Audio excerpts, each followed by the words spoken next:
Hello everyone, my name is Pixorifs. Welcome to your Tuesday Minecraft live stream. It's Choppin Tuesday, the day we gather resources and chat and turn the music down because it's so loud. How is everyone? I hope your week is proceeding well. Hope it's treating you right. Hope you're doing lots of good stuff.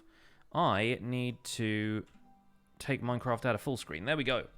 Windowed mode. It's the future. I really wish there was a borderless windowed mode in Minecraft. Pretty sure that people have had to mod that in. There we go. All right.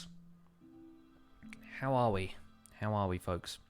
Angry particles while breeding have zero effect on your traits. Good to know. Some people have told me the opposite. So I'm hearing both sides. But yeah, it just kind of annoys me that they're constantly trying to breed and getting mad. Like, just seeing the angry particles puts me on edge and makes me think I've done something wrong, which is annoying. Did I get my items back? I did. Yes. I did get my items back very, very easily, actually. I have tons of backup elytra, so I just enchanted one of those.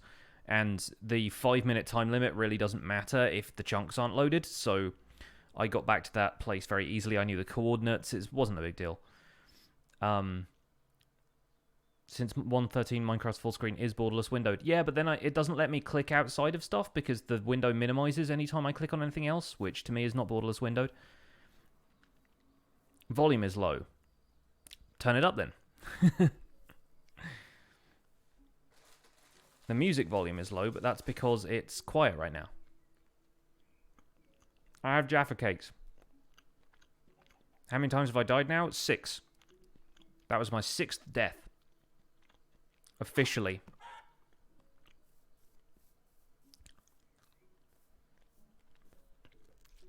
What were the deaths? Okay, first one was to Guardians. Second one, no, first one was intentional, jumping into the void, because I'd put all my stuff in an ender chest. Second one was to Guardians. Third one, can't remember what the third one was now. Oh yeah, third one was stupid death to a zombie because it got me through a corner. Fourth one was something else. Fifth one was charged creeper. 6th one was Woodland Mansion Vindicator. I'm pretty sure that's how it went. Anyway, I can't remember what the 4th one was, but it was the 4th one. Pausing the Spawn Chunks podcast for the stream. Some people saying they're coming in from the videos. Thank you guys for supporting all of the things that I do.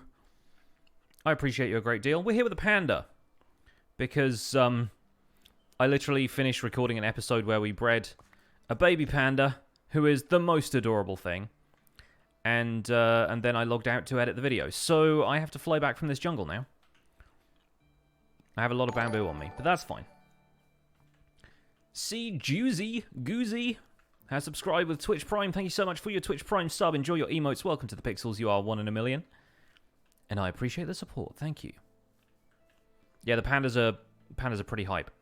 Pandas are, frankly, rather adorable. Hey, Betsy, welcome along. Still a little bit of weird chunk loading here and there, but aside from that, things are good. Things are good. We need to make our way southwest to get back to Founder's Forge, so bear with me while I fly, and we can catch up with people in the chat. Paranor is here, of course. True Purple is just dropping by while still at work. Got to run shortly. No problem. No problem at all. Happy to have you here while you're here. Hey, Logical Geek Boy's in the house. Good to see you, buddy. My day is good, thank you, Gray. My day is pretty great. It's nice weather today, which is always what puts me in a good mood to start the day off. Just watched the latest video. Awesome, thanks. Yeah, I'm happy we finally got back to the Woodland Mansion and cleared up that whole misunderstanding, because I think people were wrong on both sides of that. I thought there was no secret room, and people thought there was a secret room behind the villager head thing, and we were both wrong. Turns out it was in the attic the whole time. You need a chopping day? Well, you've come to the right place. We'll run for fun. Back in the office after the holidays, snugged out. Oh, I hope you had a wonderful time in Dartmoor. Lovely part of the country.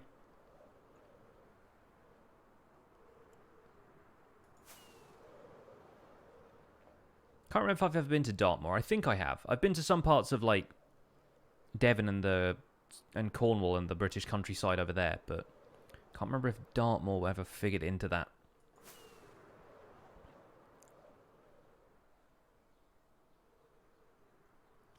Just named your new pick Pixel Riffs. Nice.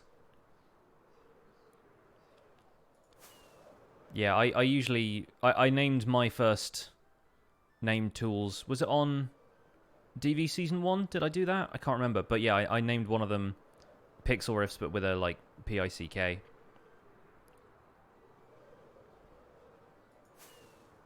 What are we chopping today? Today we are mostly chopping stone, because I need a bunch of stone for the Nether Hub project. We're also probably going to be clearing out a bunch of the netherrack from in there, so that we can continue the slabs and stuff. But first we need to chop some guardians so I can repair my elytra. That's the plan. And then we're going to go down a beacon mine and get some more smooth stone. I thought we'd be there by now. Apparently we are not. Pretty sure we're going to run into that village, because this is the dry river. So my ink farm should be somewhere over here. Yep, there it is. And I can take the Nether Hub home just for a little bit of peace. In fact, we might as well go straight from the Nether Hub to the Guardian farm. Mayn't we?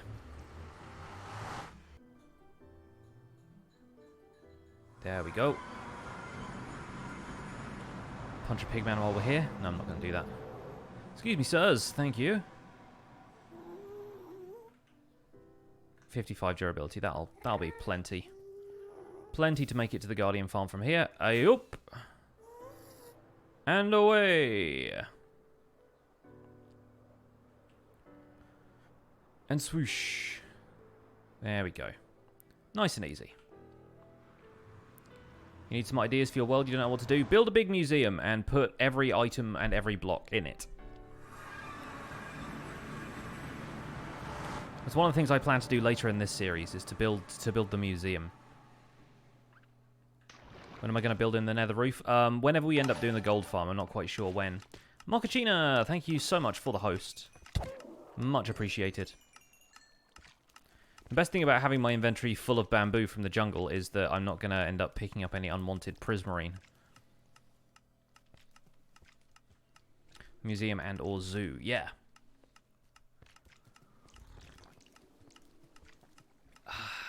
Lovely. Mojang just did that too in a big way. Oh, it was the 10th anniversary map? Because that was Blockworks, the build team. Very good build team. Been following their work for a little while after they used to post some stuff on the Minecraft Reddit, and yeah, they do some fantastic stuff. Their Tomorrowland build was pretty incredible. Oh, that was a bit of lag. I got hit by a guardian when I was here. Making your museum out of sandstone and you need too many shovels. Yeah, I think mine's probably going to be mostly sandstone as well. Sandstone is a good material for that kind of build. It's got so many good variants. It's basically going to be either sandstone or stone brick, and I've built a lot in stone brick, so... Gonna have to leave because your study hall ended, but if you're still streaming in about 3 hours, you have lunch then. I might still be here in 3 hours, depending on how quickly we can gather stone, I guess, but...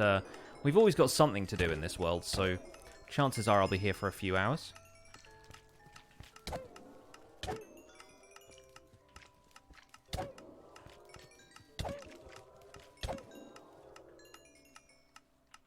There we go.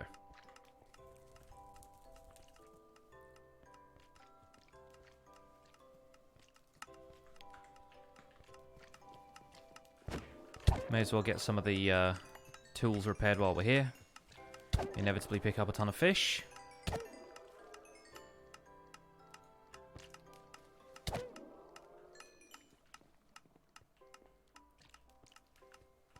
Should count how many times Mumbo has said that's the best or worst thing ever. The idea is sound in principle, but I'd feel like a bit of a hypocrite considering people count off how many times I say fantastic stuff.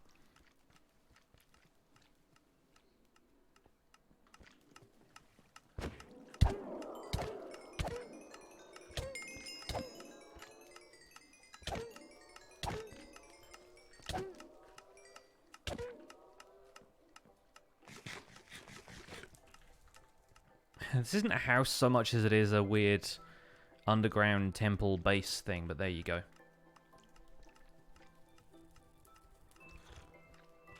You can dual-wield swords, but you can't actually use a sword that's in your offhand. You just hold it there.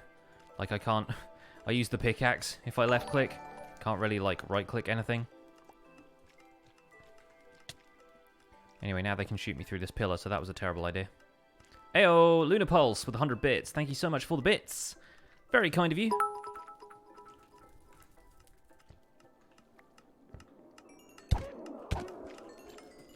Yeah, these fish aren't going to mend themselves, are they? We also have FTA CEK with a Twitch Prime sub, which I missed because it happened at the same time as the bits. Sorry about that. Thank you so much for subscribing using Twitch Prime. Welcome to the Pixels. Enjoy your emotes, etc., etc. Streamlabs seems a little laggy today. Well, yeah. Lag just seems to be the state of everything I do these days, so kind of not surprised.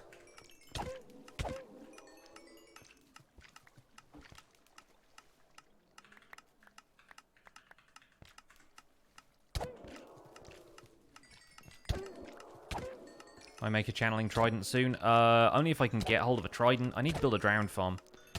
That might be a project for next week. How long did it take to make a guardian farm? This one probably took me about, I don't know, 20 hours total. Building it on my own, of course. How many guardians have I killed with this farm? I don't know how many I would have killed before the farm, but I can show you how many guardians I've killed total, which is probably quite a high number at this stage. Yeah, 19,163. So probably, give or take, 20 outside of the farm. And, yeah, basically, yeah, 19,000 of those were probably in this.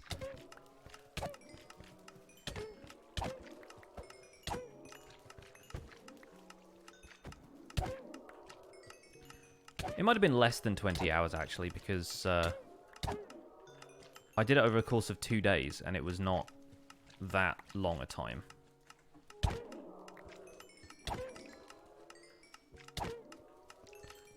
I'm pretty sure I didn't spend 2 10-hour days on the farm. Also, I think my particles are on, yeah. I was wondering why it was a little bit framesy. Turns out I'm seeing all of the particles behind the wall. A lot of prismarine shards and crystals. Yeah, quite a few at this stage. Quite a few.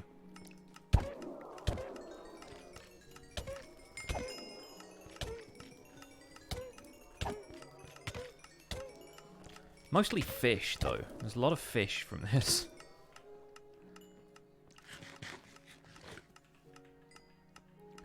Which I kind of wish they weren't, because I don't really need the fish at this stage. The cooked ones have been useful enough as food, but... Only bad thing about a dragon farm is after you get your 10th trident, it becomes rather useless. Unless you want, like, a very low-rate gold farm. Yeah. But then again, tridents are always going to be good. I think the best place to build a dragon farm, the best place to build any farm, really, is always going to be on a server, because that's where you will find a lot of people wanting items, even if you don't want them at the time. Okay, anyway, I'm all done here. Back to the surface.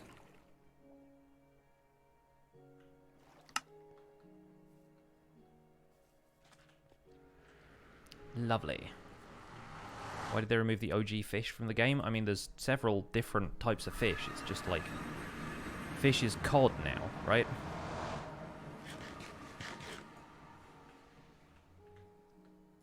Think of all the cats you can tame with all those fish. Yeah.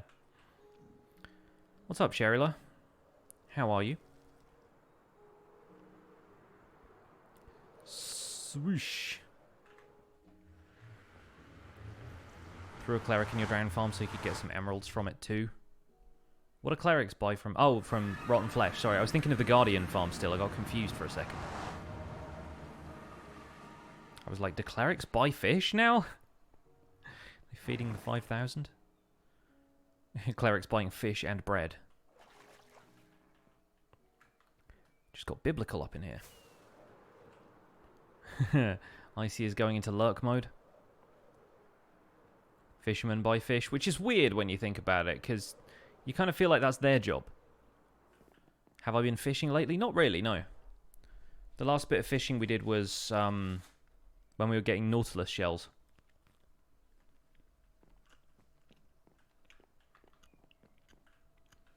Anyway.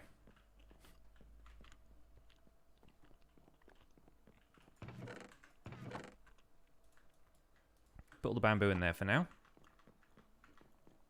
Excuse me, munching on a Jaffa cake.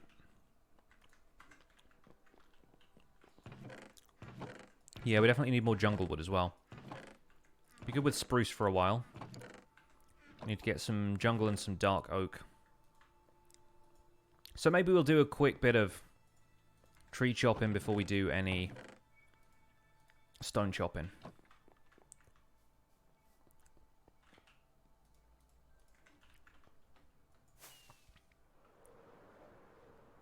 When you were fishing, you kept finding leather boots. That's one way of getting armor for the armor stands. Skulls for the skull throne.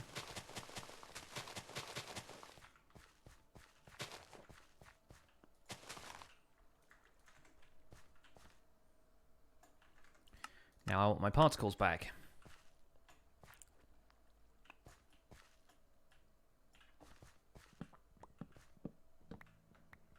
What's my next project? Pass.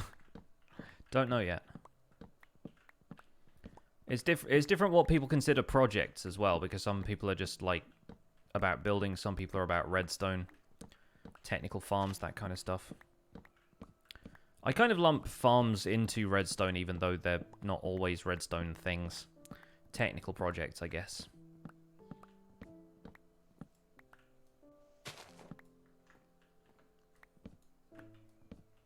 Need a Jaffa Cake command. I think the snack commands have gotten out of hand in this stream. I don't intend for Jaffa Cakes to be some kind of, like, running joke for the stream, so... I'm pretty sure cakes of all kinds are included in that one command that gives everybody cake.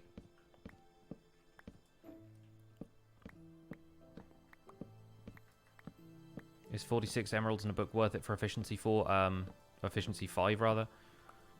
It's up to you. I mean, emeralds are basically free as long as you've got a decent village infrastructure that you can buy emeralds from people for crops or whatever. So, it's really up to you. Like, it's really easy to farm emeralds.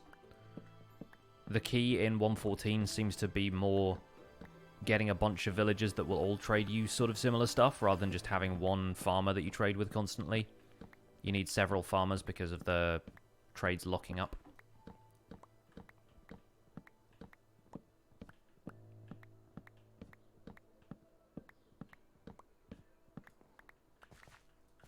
Man, chopping trees is laggy.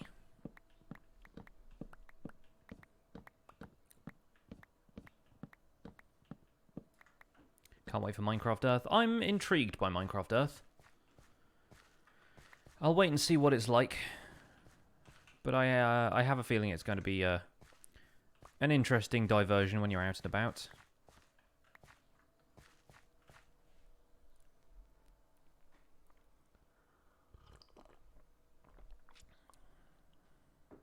Minecraft Earth is the new app they're working on that seems to be an augmented reality Minecraft experience in a similar vein to something like Pokemon Go or Ingress.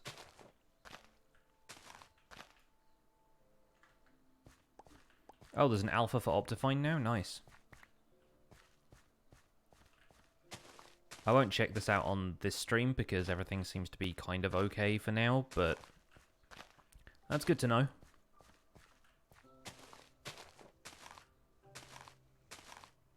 Ingress was the app Niantic made before Pokemon Go. It was recently actually adapted into an anime series that's on Netflix now, I believe. But yeah, it was more of like a sci-fi kind of thing. And there were nodes that you went around the world finding, just around your neighborhood and stuff. And you could collect things that way. And it was supposed to be like some alternative reality thing was breaking into our own. And in the end, they just ended up using the map technology and converted a bunch of the other stuff from Ingress into what became Pokemon Go.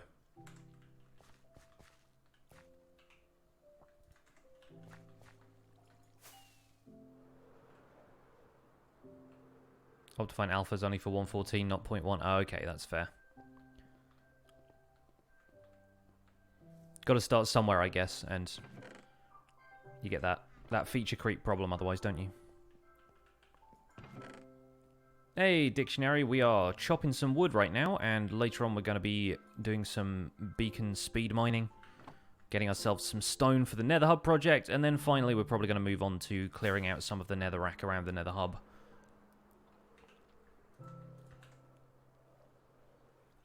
Did I make all these structures? Yes, I have a series called the Minecraft Survival Guide, and that's where I do all of this building. Some weird tree generation today. What's going on here? Like, what is this? What is this? What are these shriveled carcasses of depression? Am I playing on a server? Nope, this is a single-player world. Always has been, always will be.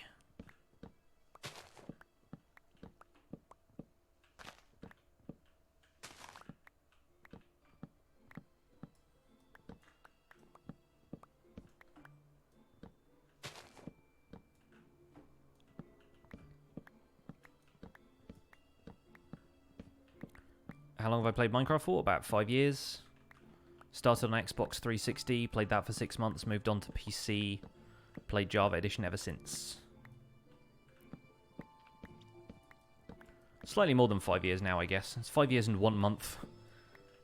But I started in April 2014.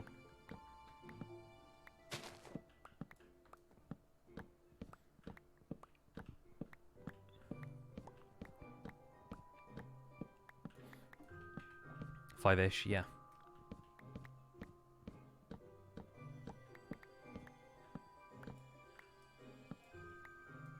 .360 is old, you are correct. So am I, so...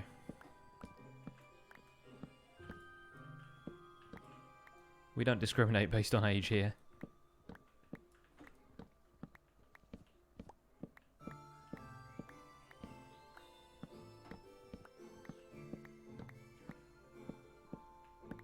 You've never played, but you love watching?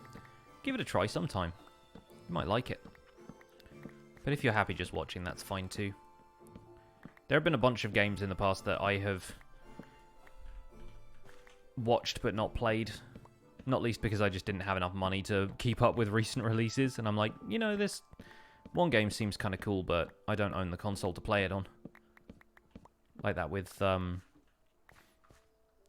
God of War and stuff like that. Like, I own a PS4, but I don't have really the time to invest in a game like God of War. Your latest console is PS2. Mine was as well until I got the 360 basically given to me. Don't have a creative brain, so you feel like you just get frustrated. Don't have to have a creative brain. I feel like my brain wasn't necessarily this kind of creative until I started playing. But I get you, I get you. It ain't for everyone. But watching is for everybody, if that's how they are inclined. Some people are saying they've played longer than me, but they're still bad. It's not about being good or bad, really.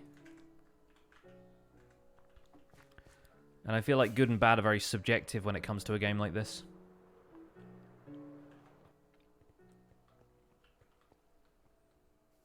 Am I going to stream this year's Minecon? I'm considering it. As long as, like, timing works out and stuff, yeah, probably. Even if Joel doesn't want to do it for the podcast, I'm probably going to do it myself, just out of, you know, vague interest, and because streaming it last year was good fun. Got to do a bit of commentary alongside it.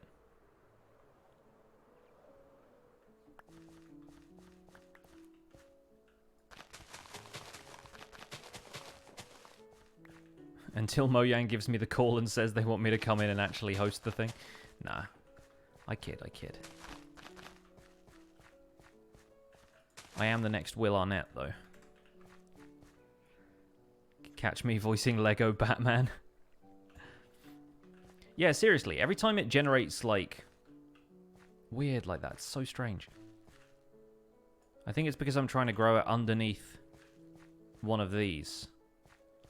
And for some reason it tries to grow it like one step over and things just get weird shaped. What do I need all this wood for? Building. What else? What else does one do with this? Wood is the most important substance in Minecraft, basically. So without wood, you can't do anything else. Who's Will Arnett? Exactly. No, he's actor, voice actor, general all-round nice guy, father of two, I believe, and he hosted Minecon Earth the year before last, I believe. So he hosted the first time it was a live stream.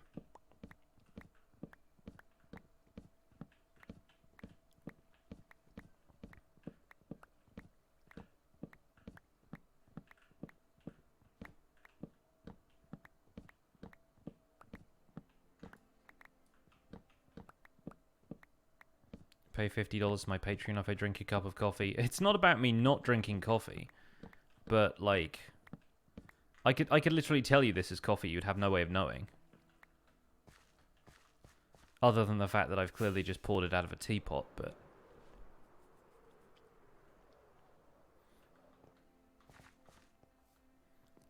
I don't have issues drinking coffee, except that it makes me jittery. But I had a cup of coffee the other day. We went for coffee and donuts at a lovely place called the Flower Pot.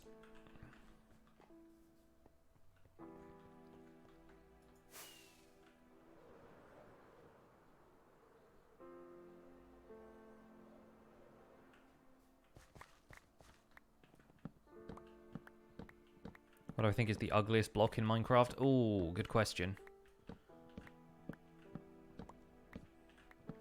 Does it count if it's ugly on the inside? Because I'm pretty sure silverfish stone is one of them. If you can count, you know, internal ugliness. Yeah, big surprise everyone's saying diorite. I'm actually, like, I'm indifferent to diorite. Don't love it, don't hate it.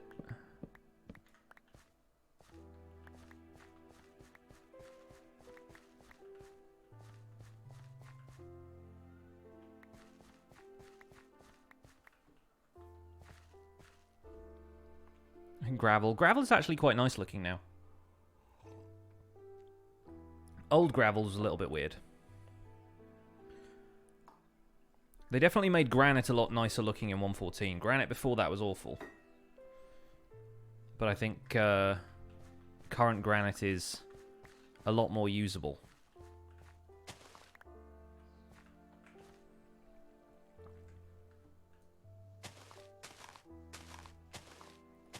The old texture for gold. Like gold blocks or gold ore? I don't think either of them were that bad.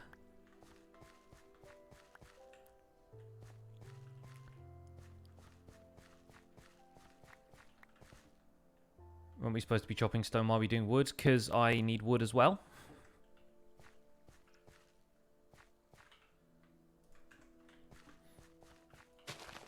I used up a lot of dark oak wood on the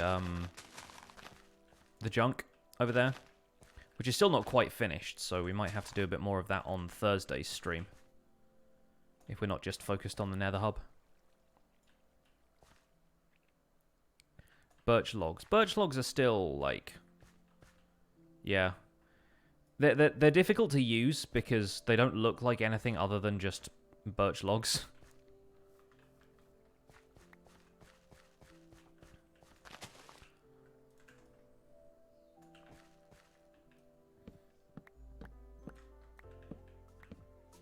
Netherrack is still kind of ugly, but that's the point of netherrack, so...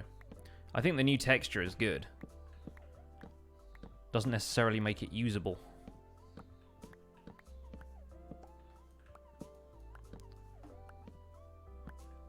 What's the most useless block? Definitely silverfish stone in that case.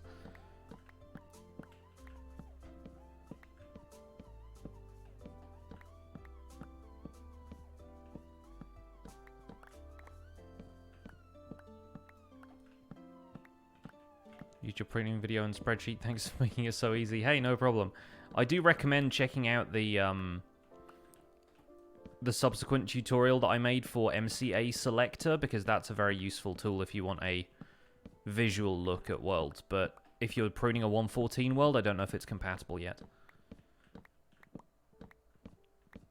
But if you want a top-down, like, mapping view of your world to trim chunks from, then that is a lot better. It also means you can delete individual chunks instead of whole regions, which is very useful, but either approach works really as long as you're careful and make backups and everything. 1.6 is compatible for MC Selector, good to know. Is Endermite useless? No, they're useful for Enderman farms. You put one in a minecart and allow Enderman to pathfind towards it because they get angry at Endermites and try and kill them.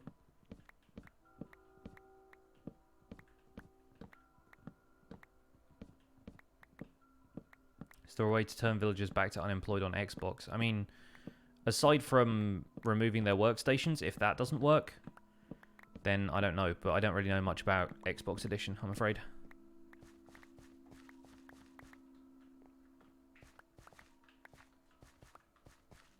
Once they're past a certain rank of their profession, then you're not supposed to be able to turn them back.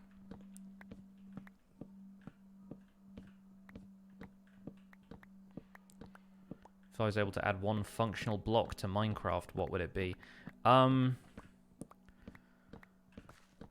Good question, really. I've thought of redstone things that would be useful to have, like logic gates that were part of a single block, like a comparator or something like that, but then I feel like that would take some of the fun out of redstone as well, so I'm not really certain. Mochaccino with 20 bits. Thank you so much. It says, "Hi Pixel, you are the best. You bring us so much happiness." Hey, you're welcome.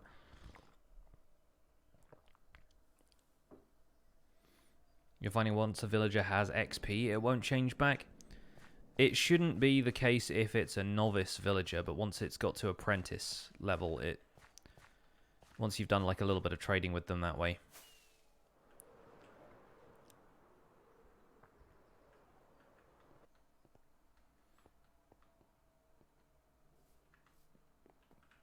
If I need so many materials, why don't I make more auto farms like a cobblestone farm? I have a cobblestone farm.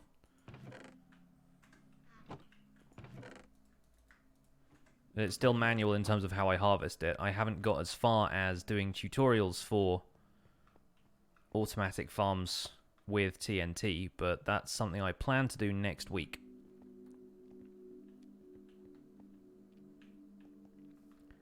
The reason I don't go ahead and build it straight away is because I'm doing this as like a tutorial series, and I need to take things at a slower pace so that people who are newer to Minecraft can understand what's going on.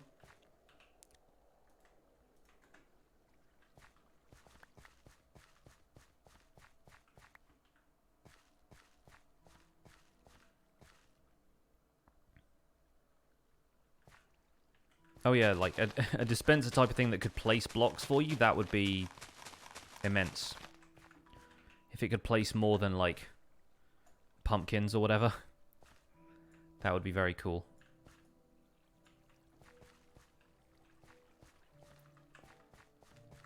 What do we got here? Decent sort of size, not the biggest jungle trees. Yeah, people typically say, like, an auto-crafting kind of thing, and I gather that goes against a lot of Mojang's dev principles when it comes to player agency and how players should be able to interact with the game, but I can see the arguments for and against. Movable tile entities would be great, but I think that's still on the roadmap for Java, at least, right? Like, I mean, it's not exactly a roadmap so much as it is a weird notice board covered in random ideas, but considering it's possible on Bedrock, I thought they were planning on trying to make it possible for Java, at least.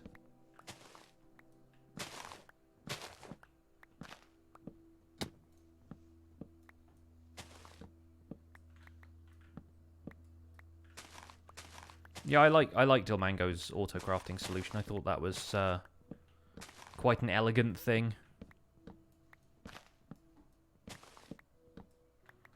And very vanilla in its execution. You know, it felt like it was something that could integrate with the current game without it being too much of a departure from current vanilla gameplay.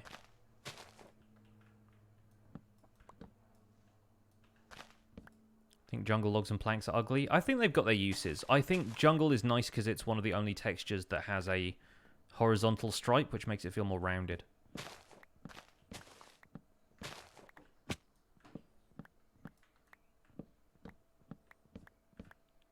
Hey, Brian, good morning. How about adding mangoes to Minecraft?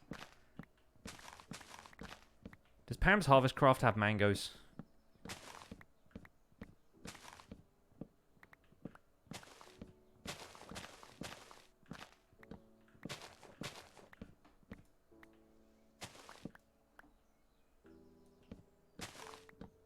In Survival Guide, could I please incorporate commands? At some point, yeah, but once you're using commands, you're kind of going outside of the idea of survival Minecraft, really. Like, I've used a couple already. I've used a couple of examples, like keep inventory when I was talking about what to do when you die, and I turned fire tick off using commands at some point, and that's more of like a... not even command necessarily, like that can be a server-side, just server settings thing. If you're a multiplayer, all of that stuff is done via the config files, so for a single-player world, it only makes sense to know those commands if you plan on switching those off.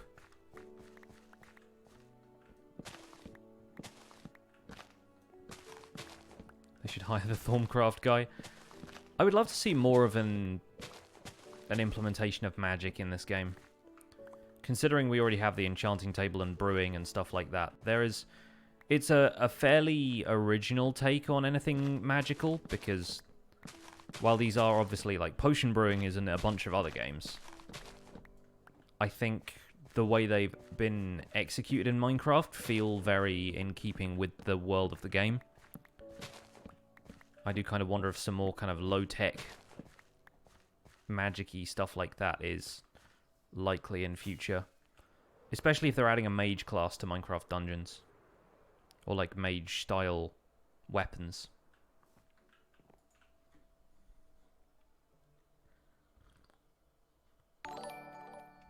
Curious Cat with the host. Thank you for the host.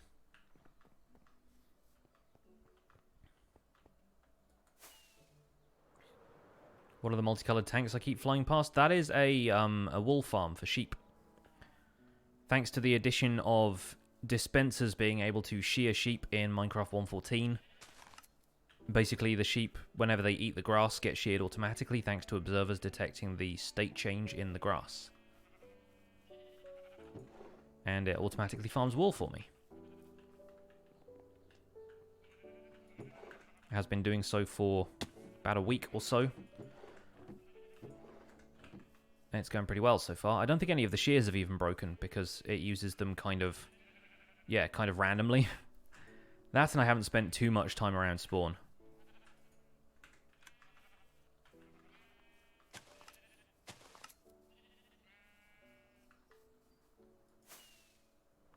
It is kind of creepy, but then again, a lot of passive mob farms in this game are creepy.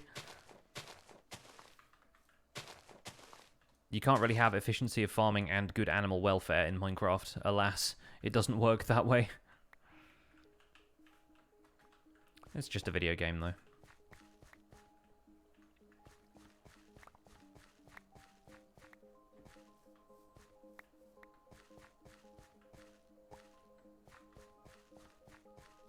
See also any of the animal farms people make that just involve them being carted off to their death via water streams.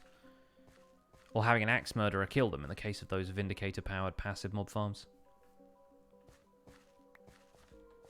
Vegans hate it. Doctors hate her! Trying to work out if there's still a log up there, if the leaves are just taking ages to despawn. I don't think there's a log. Difficult to tell sometimes. I don't have a favourite hermit. I can't pick one. It's unfair of me to pick one. When will I make an iron farm? At some point. Oh, since Logic's in the chat, by the way, do you know if Doc M and Captain Wutax's iron farm is still viable for 1.14.1 and .2? Because I look in the comments and people are reporting issues with it, but I'm not certain if they're just building it wrong.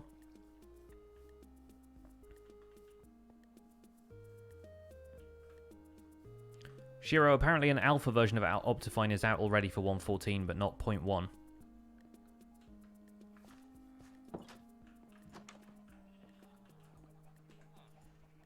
Heard there are issues now with the latest point release? Yeah, that's what I figured. That's why I've been holding off on building one, because I feel like there's a couple of things that are just like, for want of a better term, they're just kind of like balanced on the edge of features that could get patched out or not, you know? Like those satellite villagers, because the villagers only detect their gossip friends in like a specific set of coordinates, like the positive X and Y thing. I was like, that's going to get changed, and that's going to affect the efficiency of the farm. Hold off until we have a stable 1.14. Yeah, I agree. And I think once there is a stable 1.14 that everybody can be happy with, because goodness knows when that's going to happen, but hopefully it will. Doc or somebody is going to put out a video that's like, okay, this is the definitive iron farm from now on. And I know he said that about the original 1.14 release, but yeah, I'm kind of hoping that somebody is going to be like, right, this is the meta for iron farms from now on, you're welcome. And then folks like me will be able to pick that up and run with it. Got high hopes for 1.14.2. I mean, so do I. But having high hopes is sometimes not the best.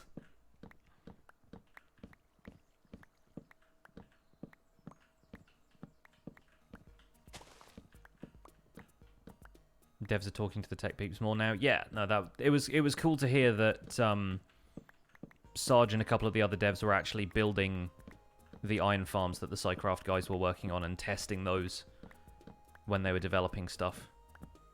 That was good to hear because, yeah, obviously there is more chance of everybody getting what they want that way.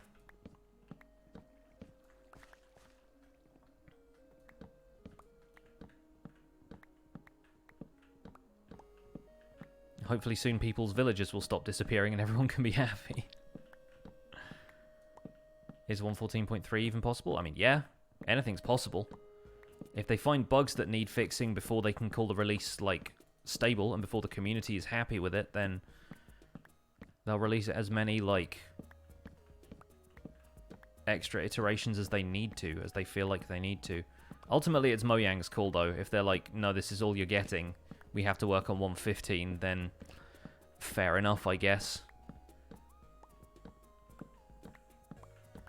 Still not used to the low crouching. I've kind of got used to it, but it does feel disorienting at times, I'll agree.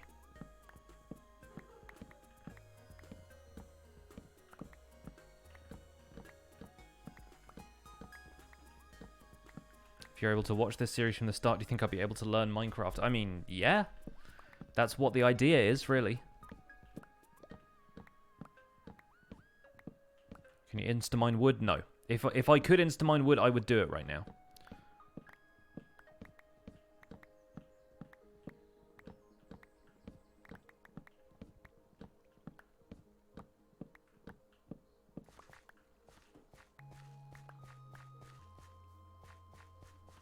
TNT insta-mines wood. Give or take the fuse time, yeah.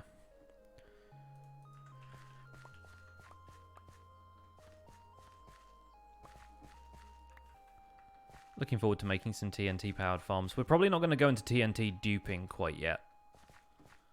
Which I assume is still possible to an extent in 1.14. But, yeah, I think what we'll do is get the gunpowder from there, get some sand, craft ourselves a bunch of TNT. In theory, you can buy the ingredients from TNT from a wandering trader now, which gives, you know, an interesting perspective on the wandering trader's activities. He's a veritable Tyler Durden.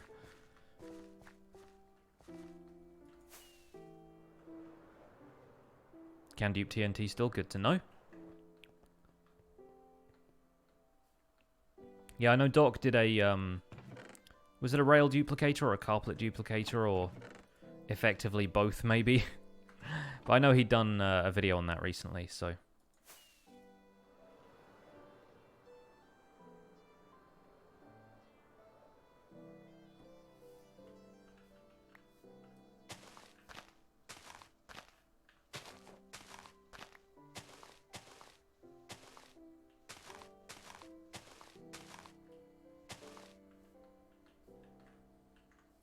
His name was Robert Paulson.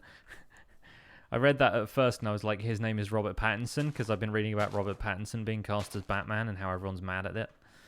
It's just so funny. Robert Pattinson Fight Club. There's a reboot nobody needs.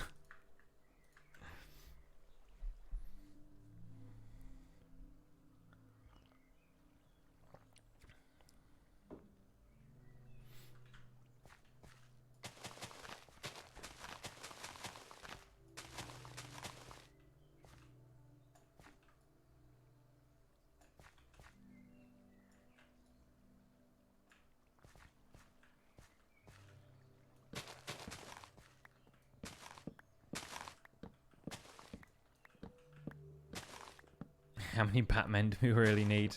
Always one more. The night is darkest before the recasting. You can change the quality now, Slim Jim. I have not made partner, though. It's just something that they hand out to affiliates kind of randomly.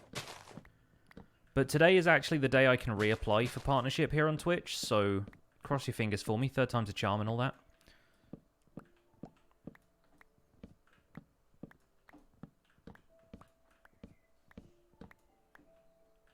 Can hear a blackbird in the background. There's probably a few of them around my neighborhood, yeah. I have my windows open right now because it's nice weather outside.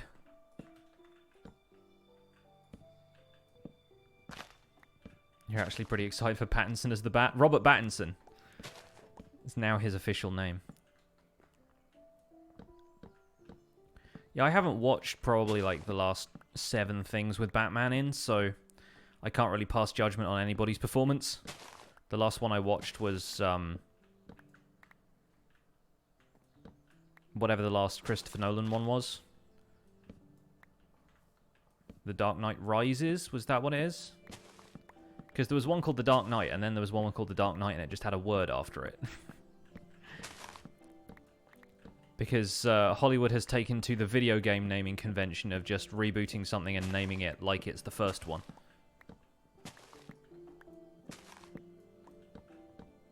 Does Lego Batman in the Lego Movie count? Absolutely.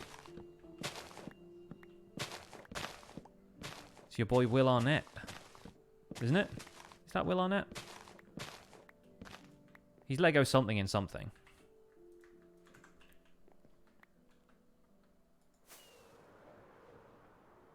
I'm planning on building some form of giant tree in the shape of a circle. Not to my knowledge. Although, who knows, maybe. Christian Bale's good, less meme-worthy bat voice. Had a pretty solid lisp in the first movie.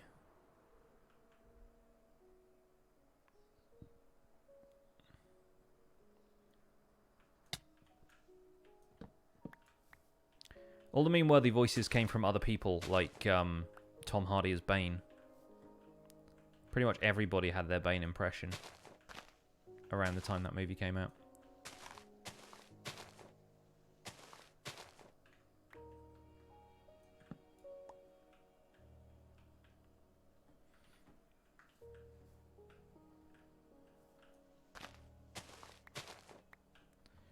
Silk touching too many of these leaves by mistake.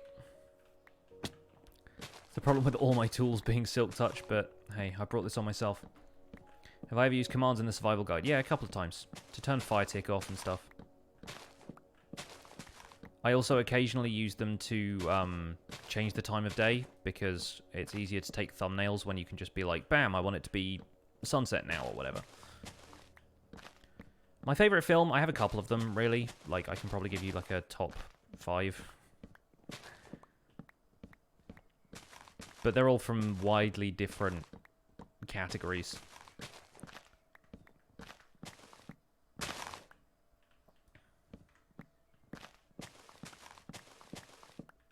Favorite film is Shawshank Redemption. You and IMDb. But no, that's a good one. My favorite's probably The Usual Suspects, Monsters, Inc., Howl's Moving Castle, and I don't know, a couple of the Marvel ones have been real good recently. I really want to see Black Panther again. We watched Doctor Strange last night. That movie is great. It's genuinely pretty good as far as I'm concerned. It's the first time my wife had seen it as well, and she liked it. What am I using this wood for? I don't know yet, but it's good to have it in case I think of something. I'll probably use a fair amount of the jungle wood, actually, for continuing the sails on the junk. Because we have one big sail, but we need 2 smaller sails on there. Do I plan to build a tree house? I might do at some point, yeah. I don't have, like, a plan to build one right away, but it seems like a good build for later in the series. Black Panther is definitely top MCU. Yeah, it's great. We were talking about it last night, and it was like, it's cool that Black Panther is... It's like an origin film, but not the origin story of the character, because he's already been in Captain America Civil War, so you kind of get the feeling for who he is. You just learn a little bit about his origins, and then he basically immediately gets dethroned. But yeah, I need to go and see Black Panther again. I say go and see, I mean, like, get the DVD. But Civil War is a great movie. That's a good one out of the Marvel stuff.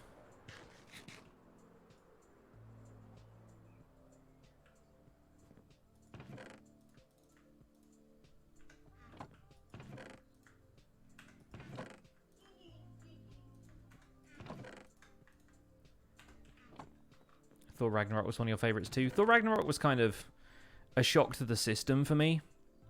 Ultimately, I came out liking it, but it was... Yeah, it was a weird one at first.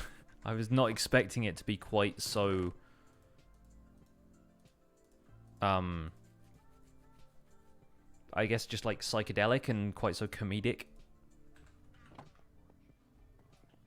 But then, looking back at it, it was absolutely the right move, because the previous Thor films just feel way too serious by comparison now.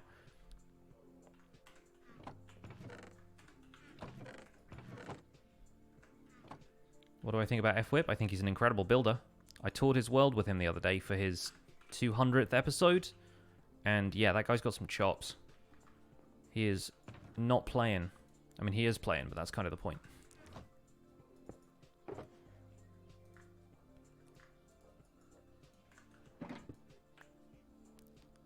Thor Ragnarok was out of place as a Thor film, but then it could potentially set the tone for future Thor films, so it kind of makes sense.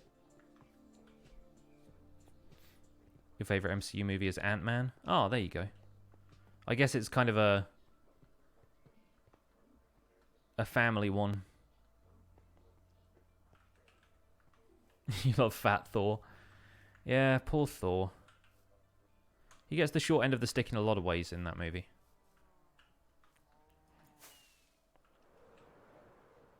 There is like one log up here that I need to take care of, and it's this one. Actually, there might be one in there as well. Parkour!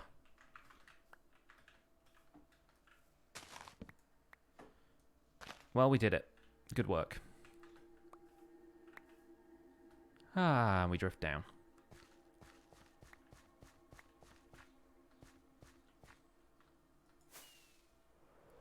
What did I think of Endgame? I thought it was great. I thought it was a good way to wrap up that side of things. And without leaving any spoilers, because I know there are some people who still haven't seen it. I thought it was a good way to transition from the current period of Marvel films to whatever they've got planned next. I need to make myself another shield.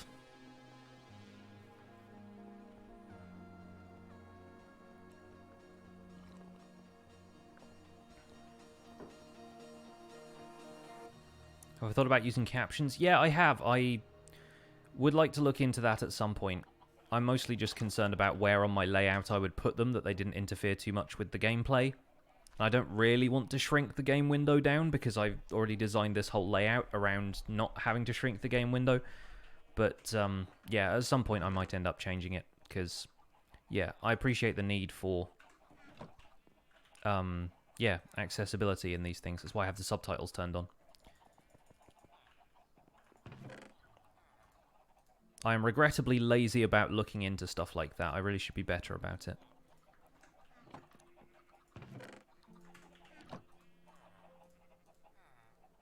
Oh, can't do that anymore, can I?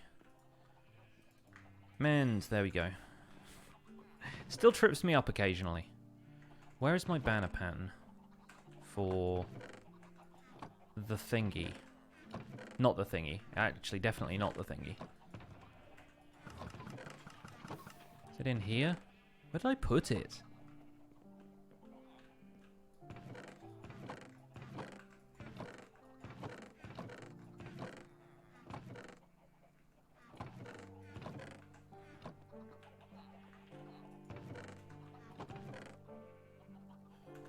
See, that's a map. Oh, there it is, yeah. I was just staring in the face and I couldn't see it.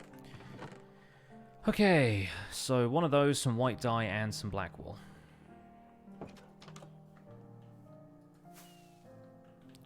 Well, that failed.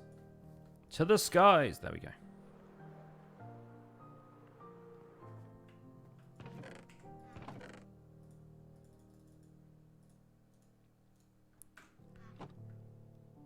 Love the episode, by the way. Raided your first Woodland Mansion yesterday, and now you're renovating it. Nice. Seems to be a lot of people's favourite thing to do, actually, is find a Woodland Mansion, tear out the inside of it, and just turn it into a base. Makes a fair amount of sense. I can't do this, can I? No, it has to be in a loom for the pattern to work. I don't have a loom here, so back to the farmhouse. Sploosh. Take the ink as well. I've been making written books for lecterns. It's a good idea.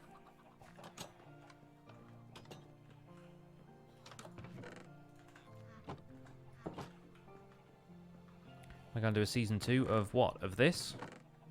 I don't know if I want to think of this as something I have seasons of. It just seems like disingenuous to me.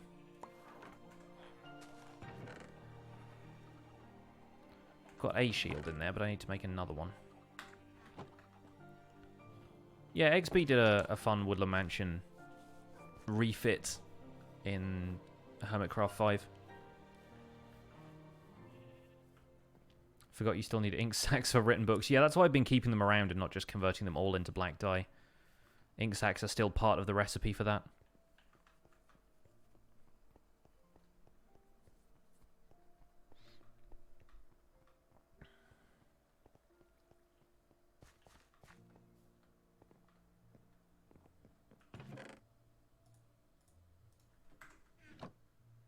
The new convert to dye thing is still throwing you off. I spent ages earlier trying to bone meal some sheep.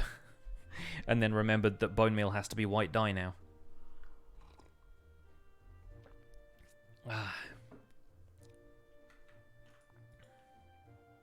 Can't find your woodland mansion. Any suggestions? Find a map from the cartographer villager. And follow that. If it's taking you ages to get to it, don't worry. It takes everyone ages because they are usually very far away. Shield. Banner. Alright, we're in business. Have I watched the last Big Bang Theory episode? No. I haven't watched really any Big Bang Theory. I think I've seen 1 or 2 episodes just because they had them on at somebody else's house, but I don't really care about that show. When am I finally going to make paths and decoration around the storage house area? Probably never. Like, much as I want to turn this place into more of a thing, it's just kind of become my area where I have a bunch of demonstration stuff that's never really going to get turned into a coherent, like, area. For a start, this villager breeder doesn't work anymore, so I have to tear that down at some point. Although half of them appear to be tiger villagers now, which is weird, because I didn't start that at all. Not sure what that's about.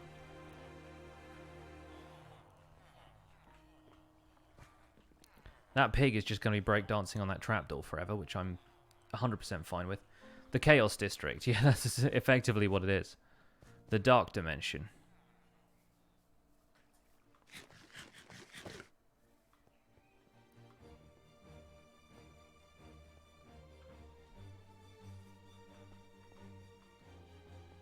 $12,000 blocks. Yeah, no, some woodland mansions, whenever they give you a map as well, it's never to the most close by woodland mansion. The most close by, the nearest. There's a word for that, Pix. Well done. It's never to the nearest woodland mansion, or if it is, it's, you know, still 6,000 blocks away. But yeah, the one that I died at the end of yesterday's, or today's episode, I guess, the one I recorded yesterday, was 11,000 blocks away. So that just kind of, that happens that way. Have I watched Joe Hill's video about Mumbo? I watched the first one, but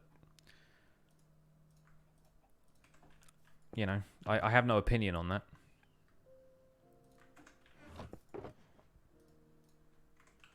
This is the second Elytra, by the way, because I have this Elytra, which was my main one, and then this is the one I used to fly out to the Woodland Mansion to get the rest of my stuff.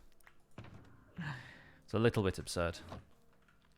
But yes, I got my stuff back. It was very easy in the end. Right, let's go find the beacon, because I think I left that out here in the mountains.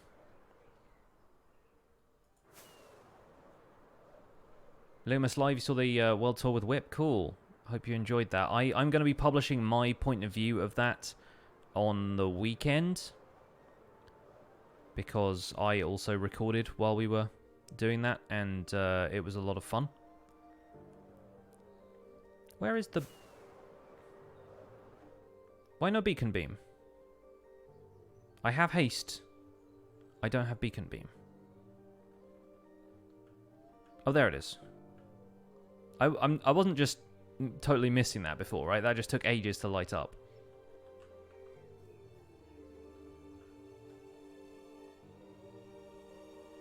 Which version am I in at this point? I'm in 1.14.1. I'm not going to upgrade to any of the pre-releases or snapshot versions. I'm probably just going to stick to the main releases whenever they come about.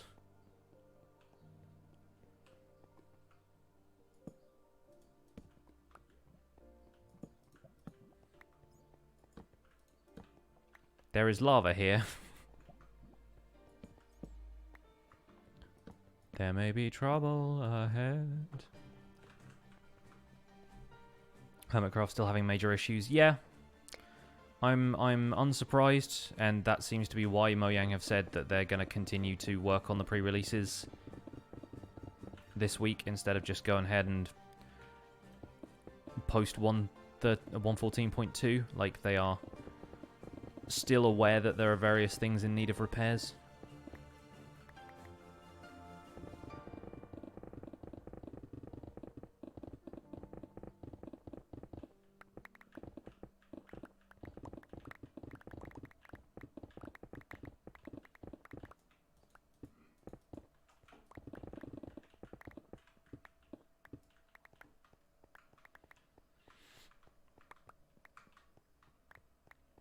On the one hand, like, I appreciated the fix coming out sooner because as a single-player guy, I haven't had that many problems with lighting and entities disappearing.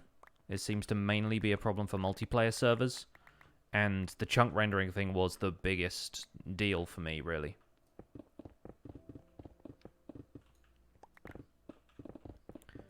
But then, for an established multiplayer server like Hermitcraft's, where, you know, it's their bread and butter, as it were. It's basically their job to do all of the stuff that they do, and to have it all break on them, it's like, yeah, you can't do your job after a certain point.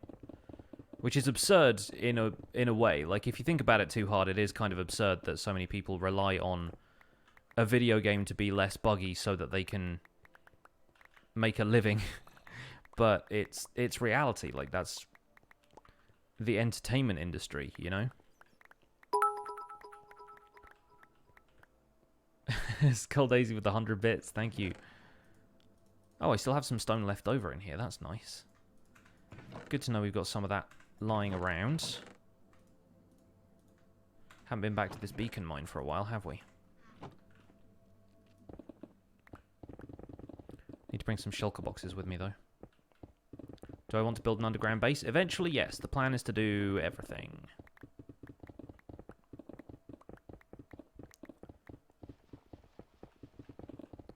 But yeah, for me, the chunk rendering thing was the thing affecting the quality of my videos. I couldn't, like, show myself flying around at all, really, after the update, because it was not really something that it was worth looking at. And a lot of the time I would have to sit down and wait for the chunks to load before I could continue with the video. And now think of that, but then with Hermitcraft, all of the redstone is broken, villager entities are disappearing, especially considering that their whole idea right now is to adopt and protect some of the villagers. It seems a shame that that concept is being threatened by things that are outside of their control.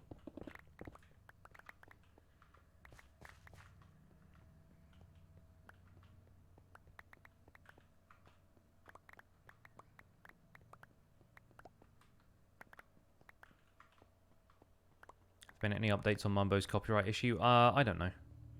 Check his Twitter if you want to find out about that stuff. It does not concern me.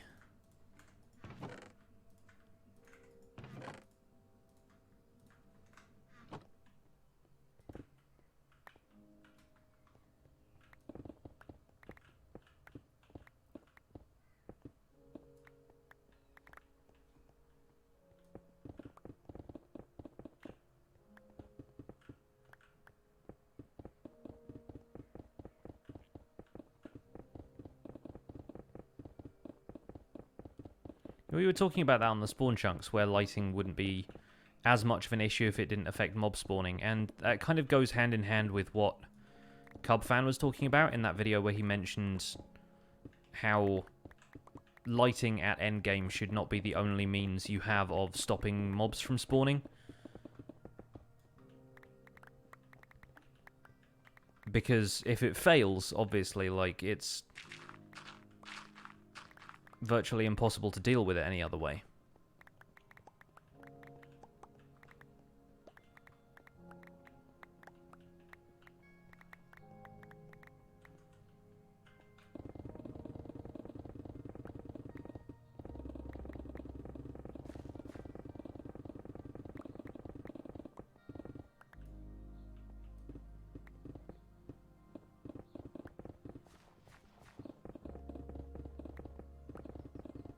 Gilang, if you haven't watched my recent videos where I cured a bunch of villagers from a jungle and a swamp, that's probably what you're looking for. Because I cured zombie villagers from both areas and basically built a village with all of them.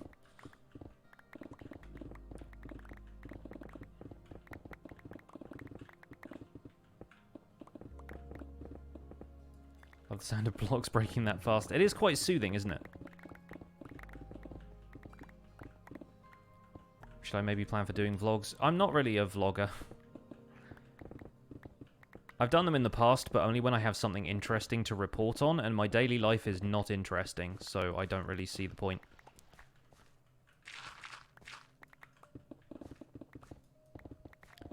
I feel like the point of being a vlogger is that if you travel or if you have some other kind of, like, point to your life, or if you have stuff that you want to talk about, then that can be your business. But for me, I'm not convinced that my life is interesting enough to warrant vlogging about. The only thing I have planned that's remotely like that is when YouTube eventually sends me my silver play button. I want to do a video about that, just like an unboxing for it, because, you know, it's part of the YouTube culture, really, is to celebrate these things that way. My daily life is full of foxes, yeah, but I feel like an Instagram account is adequate for those. I feel like I don't really need much more than that. And let's face it, the foxes don't do much more than I do. They sit around and sleep all day. They're also not reliable. If they just stop turning up, then that's my my fox vlogs down the toilet, you know? I'm glad people are enjoying the fox stuff so much, because it is really interesting having them in the back garden so frequently, but still have a weird amount of people thinking they're my pets or something.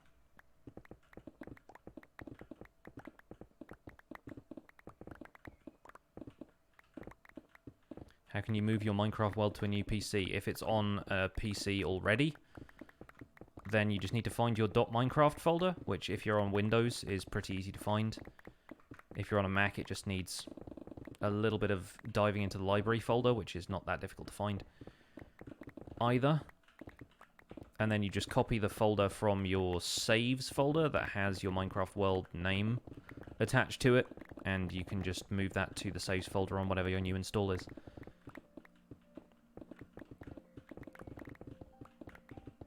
I just put a load of stone with all the other blocks. I'm probably not organising any of this particularly well, but it doesn't matter. I'm going to take it all back to the storage system anyway.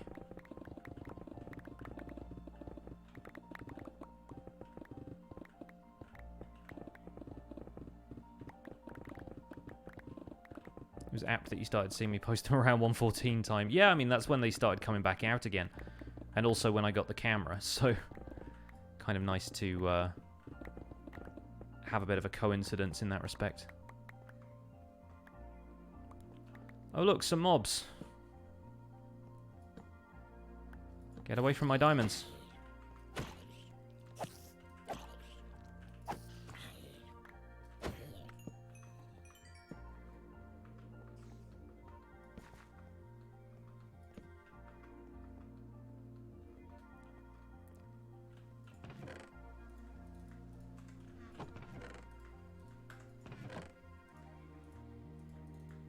There we go. You happy? Happy that I've moved all the stone? You people watching me like a hawk. Tidying Tuesday. Hey, I'm chopping. I've been chopping for a while now. How'd you break the stone so fast? An efficiency 5 pickaxe and a beacon with haste 2.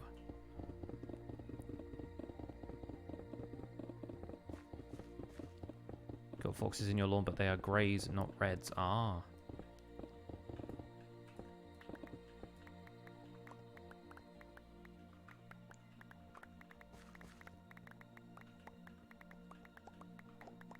Haven't seen that many grey foxes.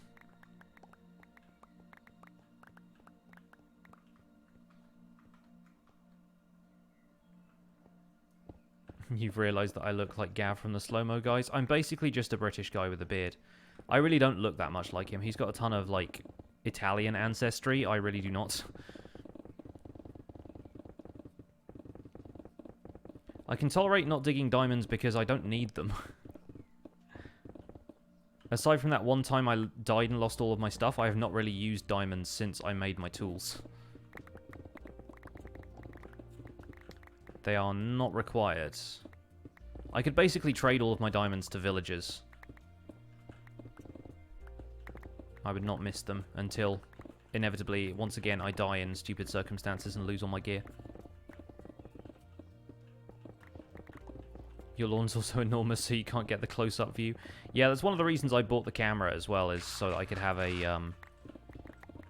250mm lens and just take long-distance photos of them. But yeah, my lawn is not particularly large to begin with. Oh, hi. Didn't see you there. How you doing? Da-na-na-na. Terrible shot. Nailed it. We found the cave where everything spawns. Quick, light it up. Not that that's going to make a difference. Ooh. Yeah, Enderman around lava, not so much. No, thank you.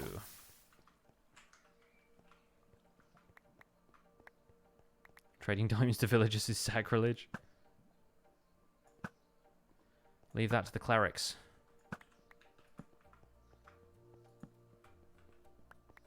Why haven't I switched to using a crossbow? Because crossbows suck. They're not good. No, I'm giving them a hard time. They're good for crowd control, but they're not good for single shots. Bows are still much more powerful.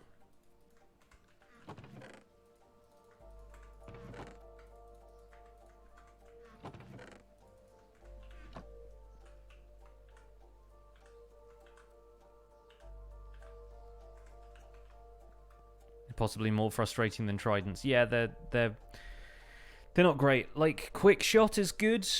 Like, having that quick draw enchantment is really great, but it doesn't substitute for power.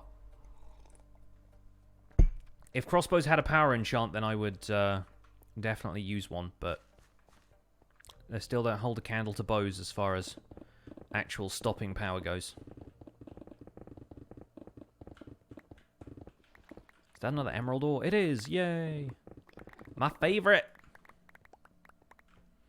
Biffa.yay.mp4. Can I give you some advice for a wall? Build it out of stone. Nailed it. Depends what kind of wall.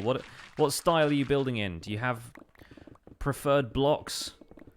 Do you want it to be a specific colour? Like, I need more notes than just build wall. What is purpose of wall? What does wall do? How does a wall?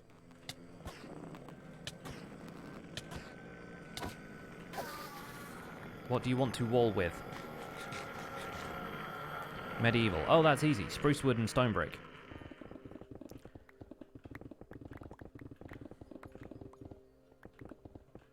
What is wall? How can I wall? Do you wall? Do I wall?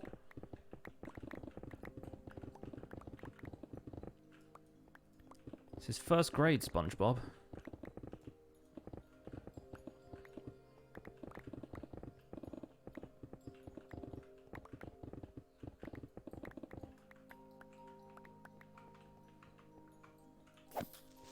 I mumbo, you mumbo. He, she, we mumbo. Mumbology, the study of mumbo.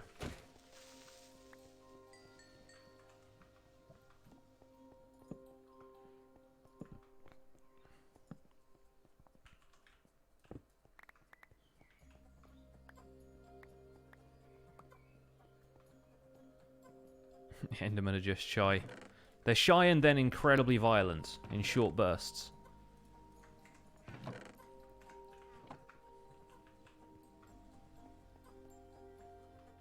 You mumbo, I jumbo. Let's call the whole thing off. I might actually come back for the lapis because I used up a lot of lapis recently trying to get that blast protection enchantment, so I think we'll probably need some more of that. Mumbology would be quite a confusing course. It would. A lot of kitchenware involved.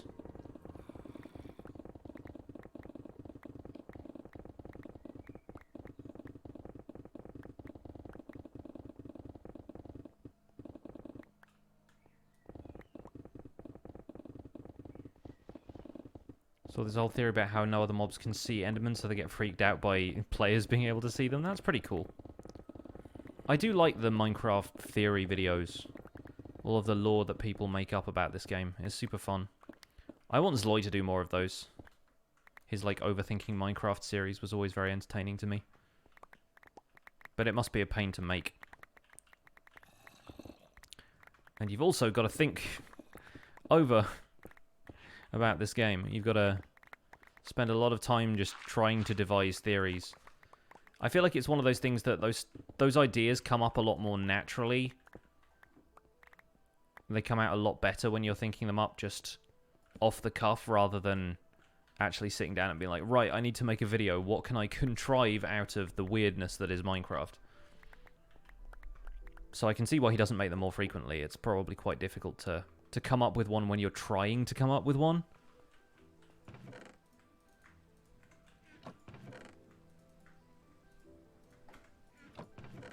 Great, now I have walk like an Egyptian stuck in my head. Right, let's grab some shulker boxes from the ender chests. That one's got the bookshelves in from the Woodland Mansion. Luckily, I put that away before I, Actually, did I put that away, or did I have to go back and get that? I forget if I still had it on me or not, but it doesn't matter hugely, I guess.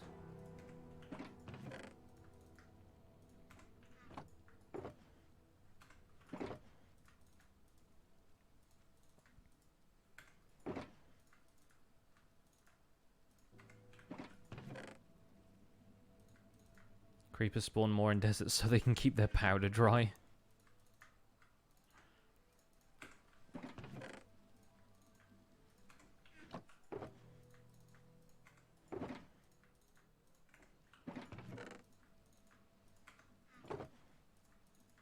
Cool, 3 shulker boxes of stone.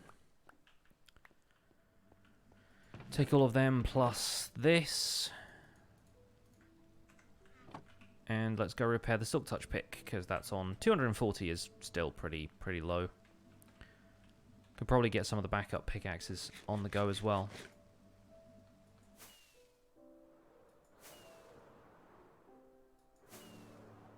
Will I upload a world download? Yes. Am I going to do it soon?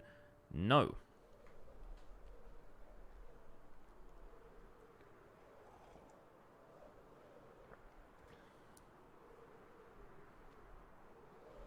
You cannot join. This is a single player world.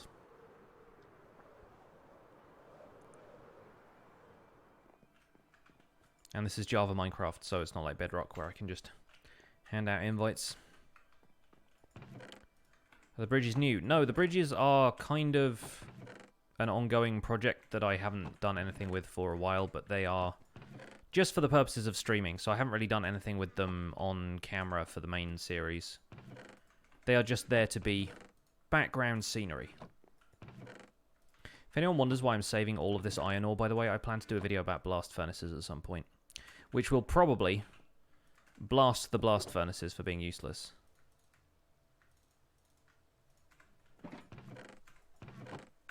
Well, they're not entirely useless. They could be a lot more useful, in my opinion.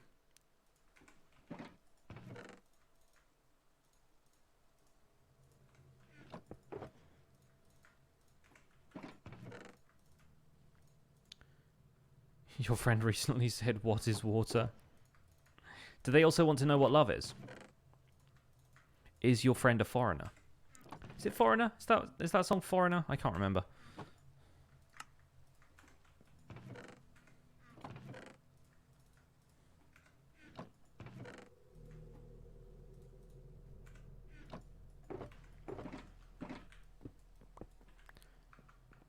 Specifically the song I Want to Know What Love Is, not What Is Love. Which is not by Foreigner.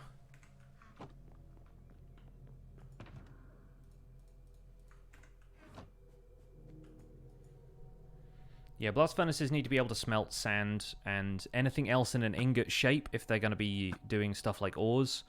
So nether brick and red brick would be very useful to have blast furnace things of. And like ultimately, if you're smelting clay into bricks, then you could just pretend the blast furnace is a kiln and you're fine.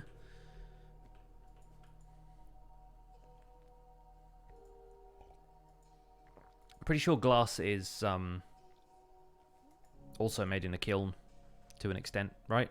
That's definitely the case in Terraria anyway. And if Terraria lied to me about technology, then next you're going to be telling me you don't have a gun that fires bees.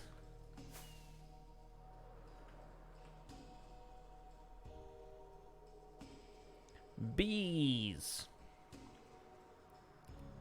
Do I make Terraria videos too? I've played 2 full series of Terraria for my YouTube channel. One was a normal playthrough that was just a single player thing, and then I did a multiplayer expert mode video with, I say video, series, with the Cirque, who I played with on Decidedly Vanilla, and that was fun. Still don't know very little about the game, but I had fun. I'm sure that counts for something, right? Yeah, I need to slab this area off ASAP. Stop all these stupid blazes. See what I mean? They're everywhere. It's almost like I've built this around a nether fortress.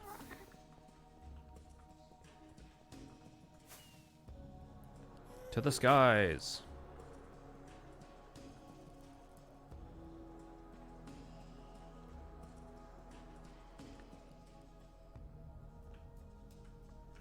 Love the YouTube videos. Thank you.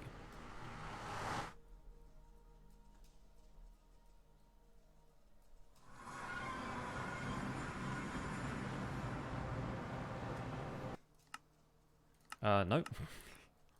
I don't want to give feedback. I want to minimize my particles. How dare you? Swoosh.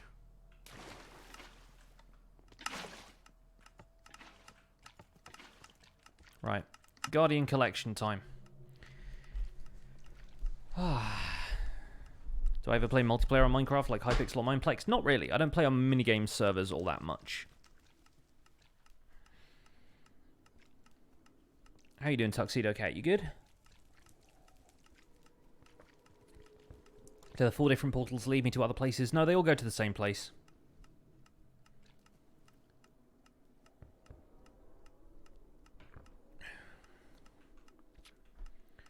"95 fake tears." I'm pretty sure creepers still destroy blocks. They haven't been updated like TNT. TNT has some very specific drop rates that are unique to TNT in particular, to my knowledge.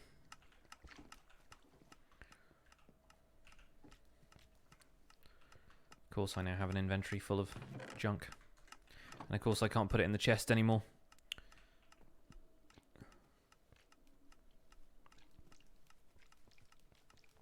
You lost some of your brick house for a creeper. Yeah. Yeah, it's annoying. It's mostly like when you're out and about and you just leave a creeper hole in the terrain. It always bugs me that you never get enough blocks to fill it back in again.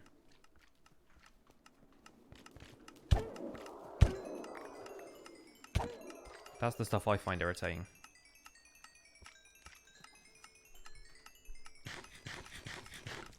It is way faster repairing your tools this way, but man, they pack a punch when they hit you with thorns.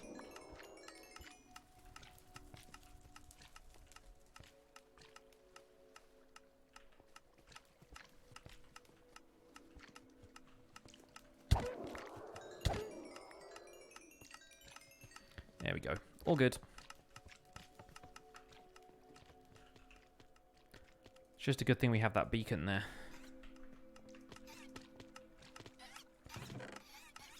Put you there, put you there, put you there, put you there, put you there. Throw away all the fish. Back to work. I think it's probably Nether Hub time.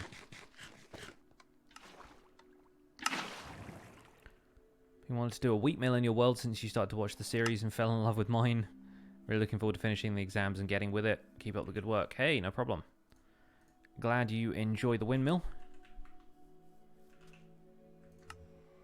And the one chunk tutorial for that is still out there if you want to have a step-by-step guide to it. If you noticed zombie pigmen acting strangely since the update, yeah, Tab was having problem with them as well. I have not punched a pigman since, so hopefully I'll be fine. Does the beacon mean the tools break faster than they normally would with the amount of chunks chopped? No, I mean, the haste has no effect on durability. I mean, in terms of the time that it takes, then yes, your tools are breaking faster in terms of time, but you're still able to break the same amount of blocks with haste that you would without haste, if that makes sense.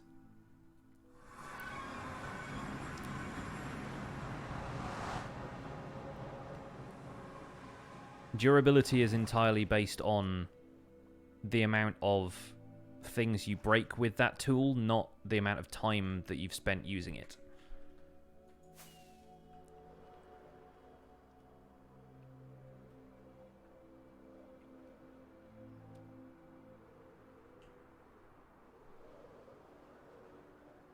Hopefully that makes some sense. Let's get some slabs.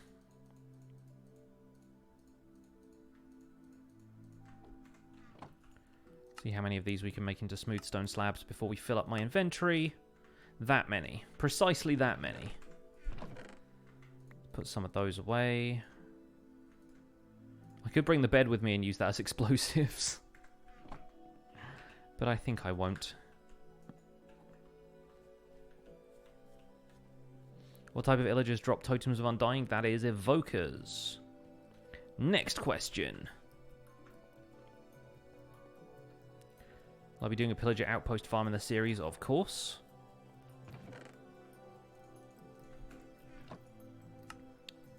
If your question is, will I be doing something in this series? The answer is almost certainly yes. If it can be done in Minecraft, I'm going to try it. Walking on the balustrade of the bridge reminds you of villager kids bouncing on the beds. Yeah, I do that a lot. It's because if I jump off to the right, then I can activate my elytra quickly because I have a drop. And mostly I want to go from there to the farmhouse, which is a nice, easy, like, short flight from there. I have not used Hero of the Village yet. No, I have not had the good fortune to get it. And by good fortune, I mean competency at defeating pillager raids. But I haven't tried it since I lost that first raid. Because ultimately I want to do a video in which I go back to that desert village and avenge it. More or less. Anyway, welcome to the netherrack chopping portion of the stream.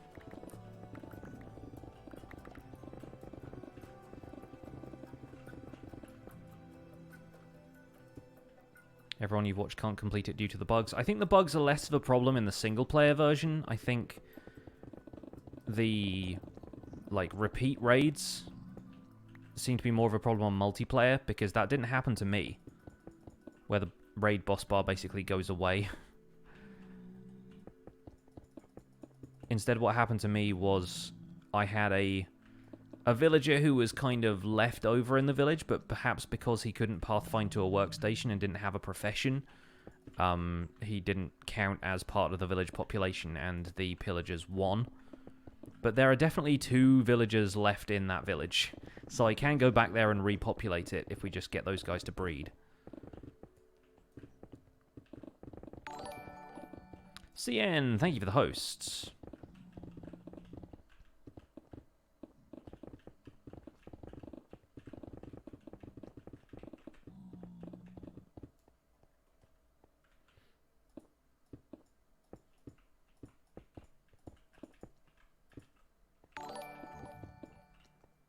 And Tobias the Third with the host as well. And Home Dinner with the 100 bits.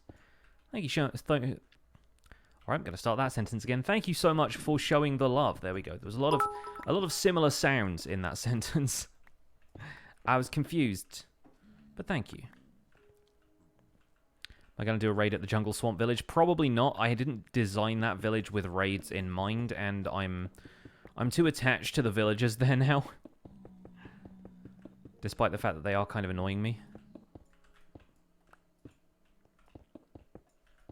Also, the advantage of, like, going in and having a fresh population of villagers at an old place is that you can get them to spawn a ton of iron golems first.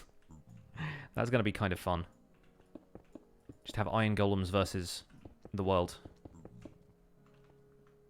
That's one way of doing an iron farm.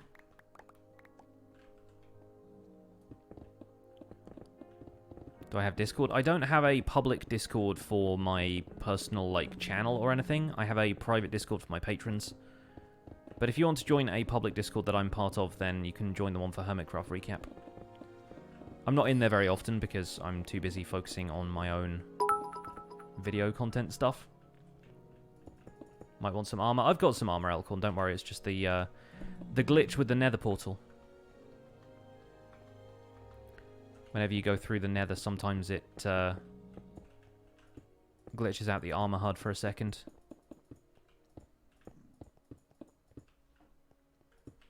If I got partnered, do I plan to add subscribers to Discord? It's a possibility. A lot of the Discord is spent with is taken up by people talking about the server, which is like a Patreon perk, and there isn't really a Twitch sub tier that matches the Patreon donation level. So unless I completely rearrange my Patreon campaign, I don't know if Twitch subs are going to have access to the server. It's kind of weird. I'm back and forth about what we're going to do with that. Because right now my Patreon server is also suffering a lot of the same problems that other people's servers are, in that the whole thing is kind of laggy right now. And I'm looking into ways of resolving that. And it might just be something about switching server hosts, but the folks we've been playing with have been relatively reliable, so I don't know if that's really an issue that's going to be resolved by taking that action.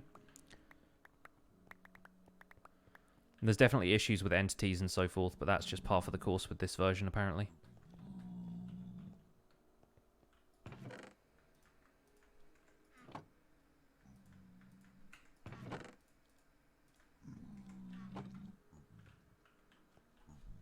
They added a portal patch which makes you invincible for a few seconds after coming through a portal. That's why the armor bar disappears. Interesting.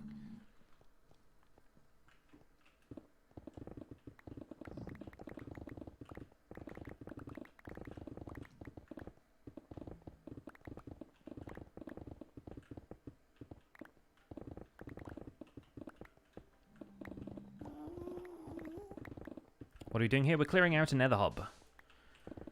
This is the Nether Hub portion of the stream where I'm slabbing all of this with smooth stone slabs, which seems like a weird choice when you have to go through so much work to make smooth stone slabs now.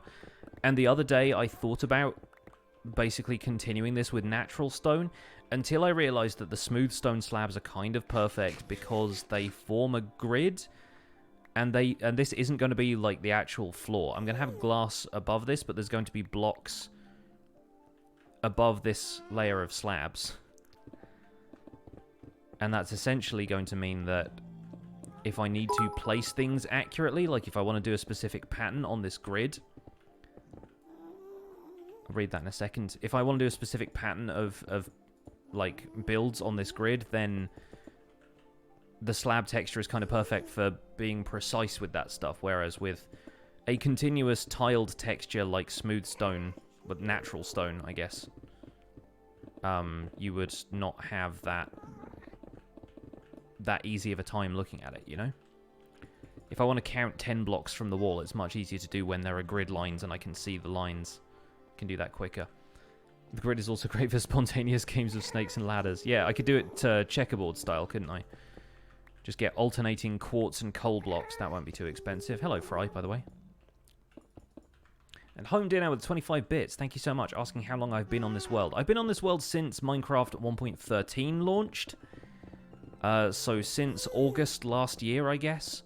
In terms of the total time played, we usually check that stat at some point during the stream. So give me a second here and I will have a look for you. It's over 630 hours at this point.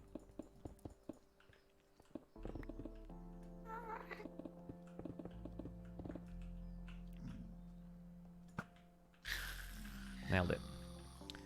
What is an ore I would want? Emerald ore, all the time.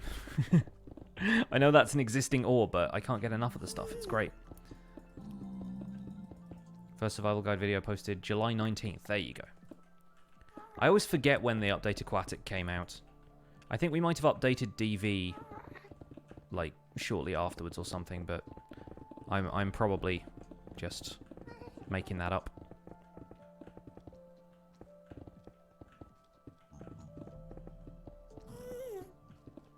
Delude, today you finished recreating the windmill for the One Chunk series. Oh, the windmill's getting so much love on this stream. So happy about that. It's one of my favourite builds. But thank you. Glad you like the design. That windmill's getting around too. Python built it in his world not too long ago as well. You know, the Python's world from Python's world.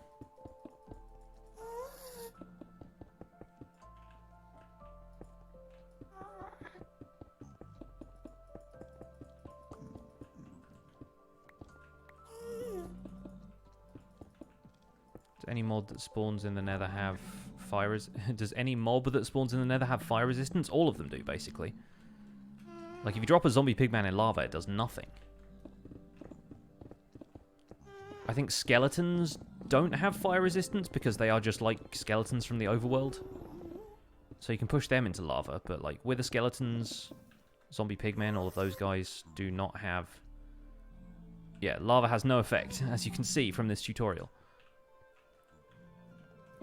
Even ghasts just fly casually through those columns of lava coming from the ceiling.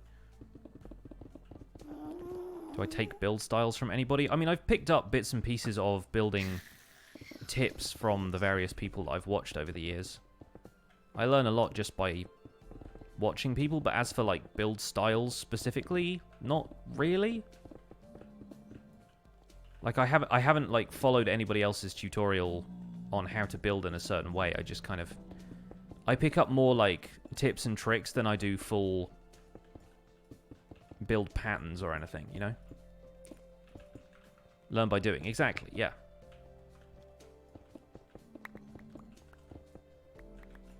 In my case, learn by talking about doing it and then doing it 6 months later when you know better. Will I restart the world from the beginning in future? Probably not for a long time. I'm not going to rule out the possibility of doing it in the far future, but as for right now, I plan on keeping this world going for as long as I can.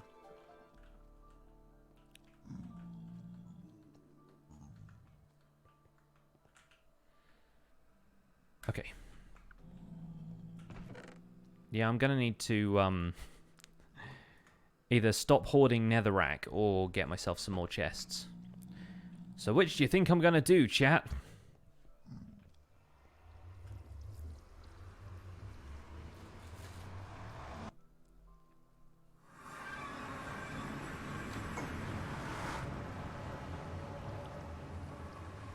Not as a tutorial, but as inspiration.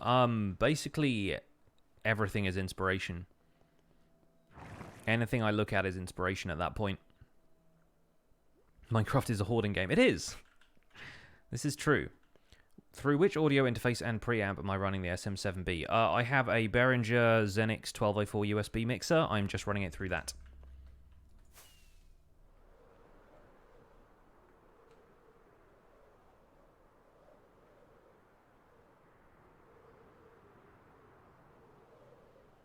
And if I wanted a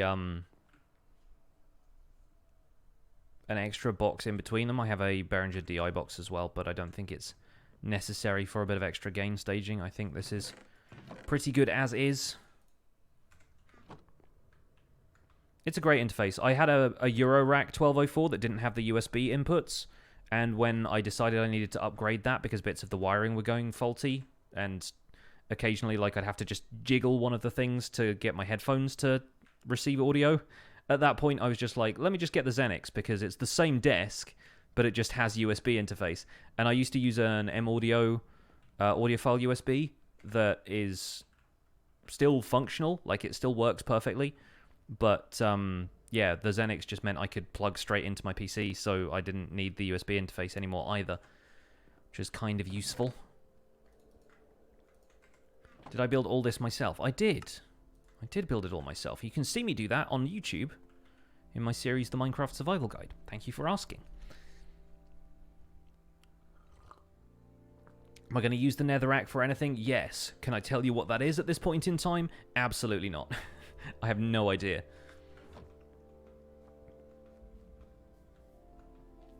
Gold miners, you have just asked the question that somebody else asked, but I will answer it anyway. This world has been around, now that I know the exact answer, since July 19th of last year. Obviously not July 19th of this year. I'm not from the future. In fact, I'm pretty much constantly from the past.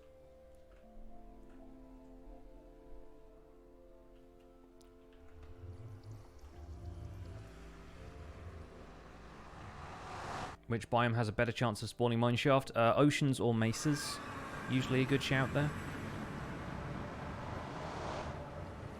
Yeah, I need to slab off this section in particular. Might make that a priority. Get rid of some of this nether fortress.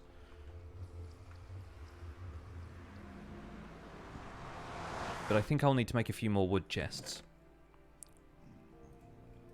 Because these shulker boxes are going to be a problem for the moment.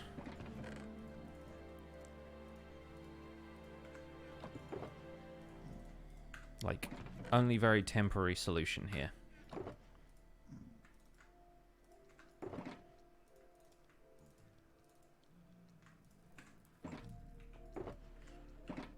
Pigman walking across my vision. The Channel 101, hello. Why is the Nether Hub project so big? Because I want it to be. No other reason. I want to make something large and impressive here. In fact, I have an update on the idea, because originally I said I was going to just turn this whole thing into a giant compass rose, and I still plan to. So there's still going to be like a northeast, southwest kind of pointing build on top of all of these smooth stone slabs. But I'm also going to do a smaller circle around the inside, forming a kind of border. And around the border, what I want to do is possibly do kind of like what Doc M has been doing with the piston bolt in the Hermitcraft Nether Hub. Do kind of like biome dioramas, if you will. That's a Hermitcraft recap joke if ever I heard one. And yeah, what I want to do is have like little biome dioramas showing, if not like which areas lead to where, because there are a bunch of biomes in all different directions. I kind of want to do like transitions between some of the hot and cold biomes and just kind of build them here in the Nether. It's going to be difficult to do considering grass color isn't really a thing, and that's often quite a big factor in terms of the way biomes look, but I think we can make it work. Doc did really well with his Doc Ross dioramas, so I will see if we can do something similar. I don't have the armor stand pack, no. I'm not going to go that detailed with it.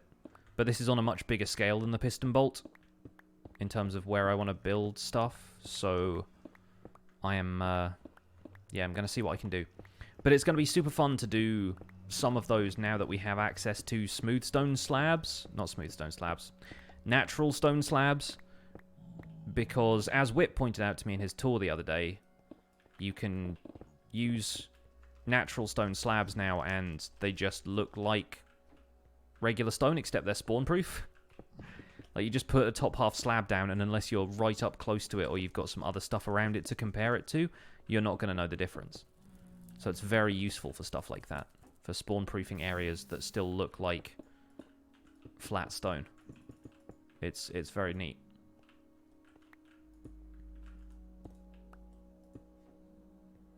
Do I watch Bandrew from Podcastage? He's an absolute god when it comes to microphones. Oh no, I don't really follow anybody who's got like kit advice or anything, because I don't have the budget to be like messing with a ton of different stuff. I just want to pick one thing and have it work for me forever. I'm frugal that way. I make a couple of like solid choices, or what I'm fairly convinced are solid choices, and then I just keep them around for as long as possible. My old kit was basically stuff that I had had for about 15 years at that point when I upgraded it, so should give you some ideas to my my upkeep for this stuff.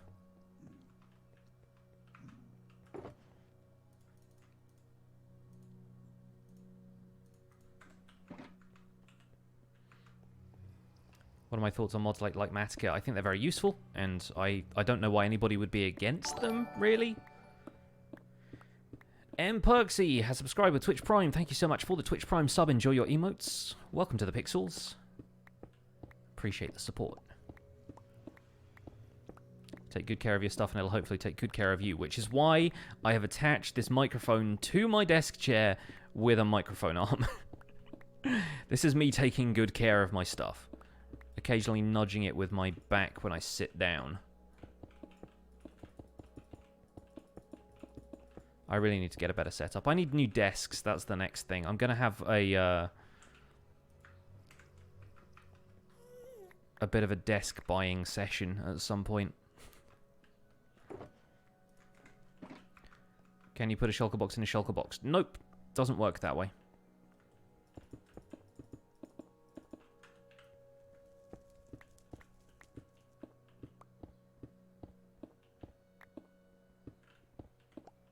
Am I planning to make a lab? For what? I've already kind of got a potions lab in the...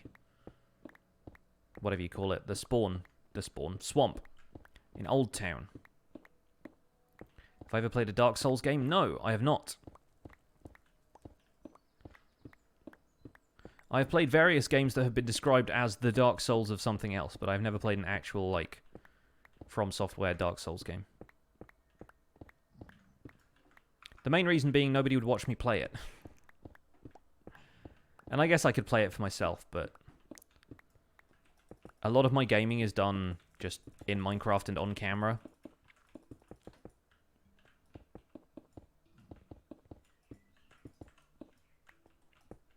What does a shulker box do? Interesting question from somebody who doesn't know about shulker boxes. It is effectively a chest that you can pick up and carry without the contents falling out.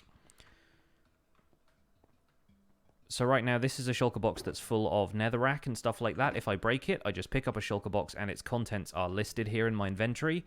But unlike a chest, it doesn't spill all of its items everywhere when you break it. Meaning that you can carry huge, like, amounts of items in your inventory.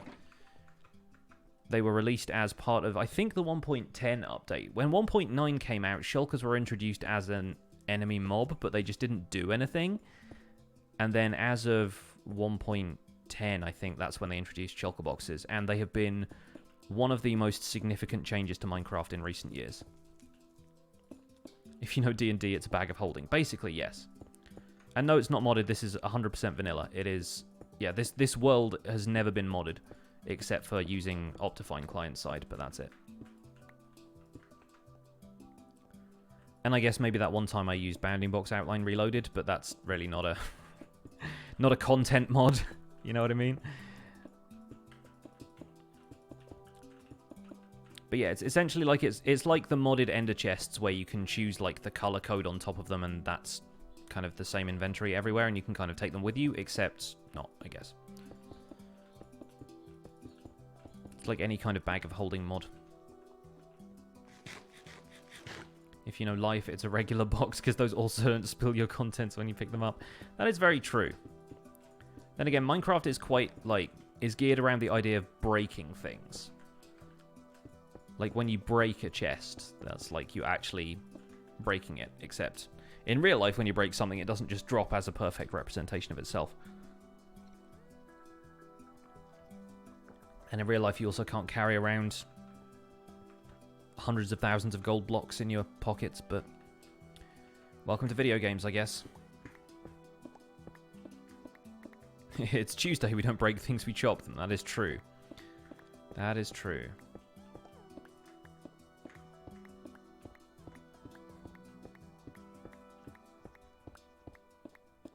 What's the easiest way to find an end city? The easiest way is to already have visited one, because then you have a Elytra and you fly, and you can find them pretty easily from the air, but aside from that, you just have to go exploring in the outer end and hope you get lucky. I think going directly north-south is usually a good call, but it's a bit of a potluck thing. Once you find one, traveling directly north-south or directly east-west is usually a good idea, because a lot of the time they spawn on a sort of grid. Yeah, or use chunk base, I guess. Like, yeah, use mapping tools if you want to find them.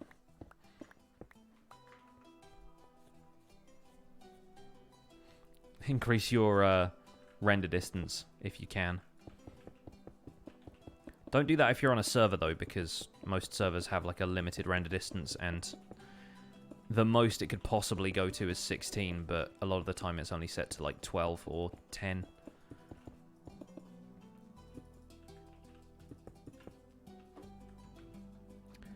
Okay, so this should hopefully rid me of the problem of blazes spawning around here.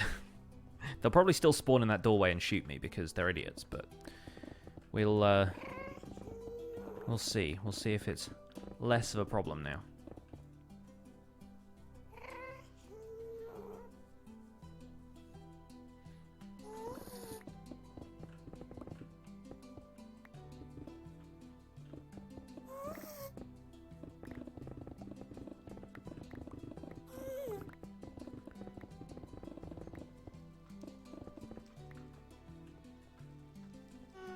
It occurs to me that I'm going to have to leave some sort of platform up here that I can get back up to once this whole thing is slabs, because the slabs are several blocks down from where the actual nether portal is. Have I died on this world at all? Yes. Many times. 6, to be precise. But considering I've been playing for about 600 hours, then that's... 1 death every 100 hours is not bad. I think that's a decent record.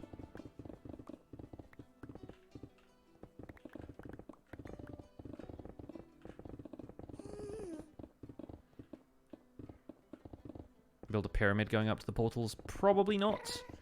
Like, in the long run, I'll probably just build, like, a temporary staircase, because in the long run, there's not going to be any point. This whole area is going to be underneath a glass floor that's going to be built at the height of that portal anyway, so no need. How hard is it to kill the Ender Dragon these days? Pretty easy, if you know what you're doing. It's been easier since it's had that stage of the fight where it flies down onto the Bedrock portal and flaps there for a little bit, and then you attack it with swords. And yes, I do have a tutorial about that, so if you want to check that out, that's on my YouTube channel.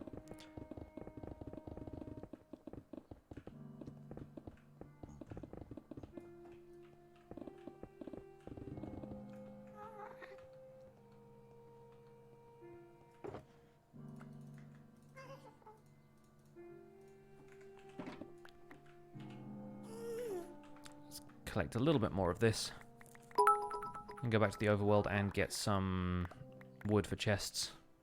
Fibro Wolf with 100 bits. Flappy Dragon for the win. Absolutely. It's going well, buddy. Thank you for asking. Having a nice chill stream today, chopping some stuff. You know the drill.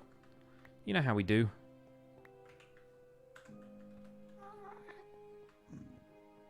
I think I've run out of room for netherrack, so let's just throw that on the ground for a bit. Still have no idea what I'm going to do with any of this netherrack, but we'll find something. We'll find something we can do.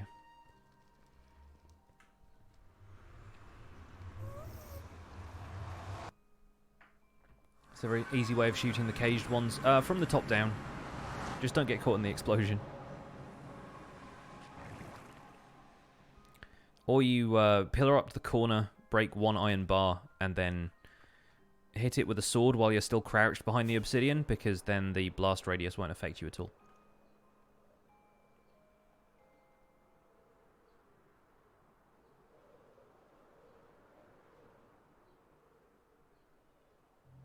Nice to see all my light sources are still not working.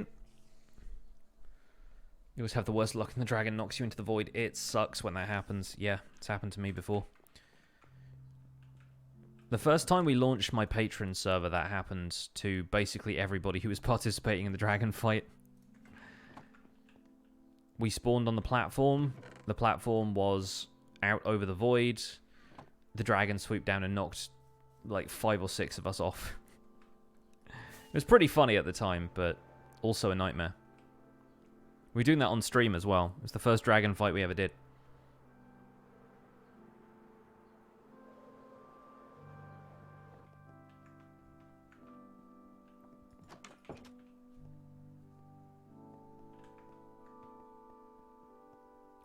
Blast protection and regular protection stacking. Yeah, no, you can definitely take an end crystal blast pretty close up. You just have to worry about getting hit by the dragon or some enderman after that. That's always my concern.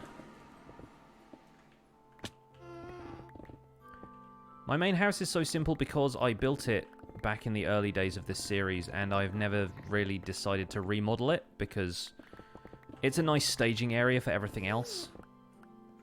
And sometimes people appreciate a simpler building style as well. Like, sometimes people don't like it when you over-detail things, and I have a tendency to do that, so I decided to keep the farmhouse that way as a nod to some early building styles that it's worth adopting, and a reminder of the series' roots, I guess.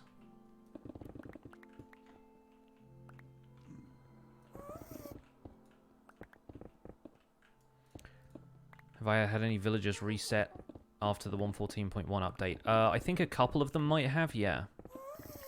But then I updated to 1.14 and half of my villagers who I hadn't traded with became unemployed anyway. But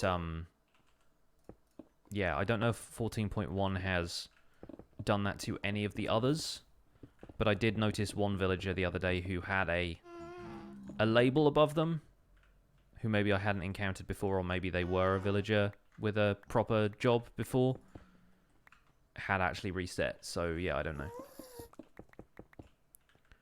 I made an iron farm tutorial for 1.13. I don't have one for 1.14 yet because the iron farm I want to build might not work in the next release, so I'm waiting to see if that is the case or not. Waiting for 1.14 to be a little bit more stable and reliable before we take the plunge and make an iron farm. Technically, I've made a really bad iron farm. And I know the theory behind making a good one, it's just making sure it'll work okay.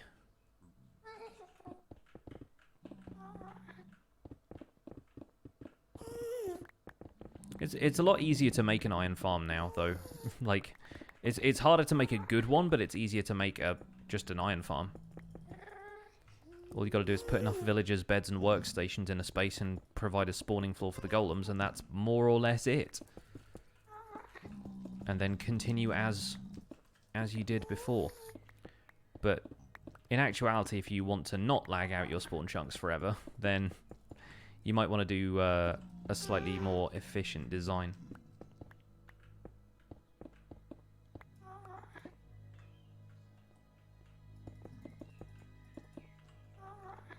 What's my favorite update ever? I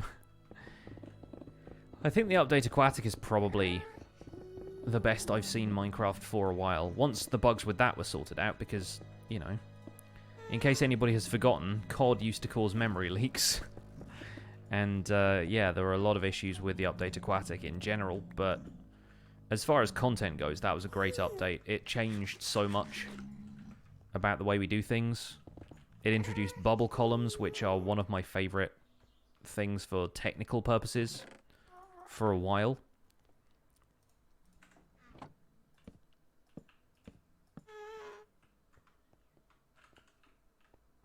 It also now allows us to put regular chests next to each other.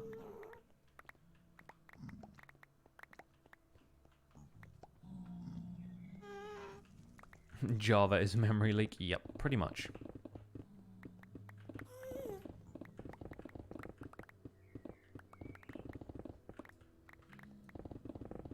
Need to be slightly more efficient with how I'm using my tools here.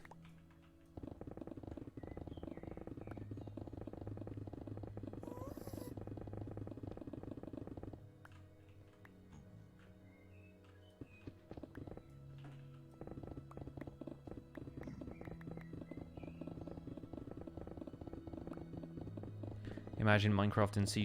I would if that meant anything to me, but unfortunately I don't know very much about programming languages. Isn't Bedrock Minecraft coded in C++? Is that any different? Is that any better or worse? I don't know.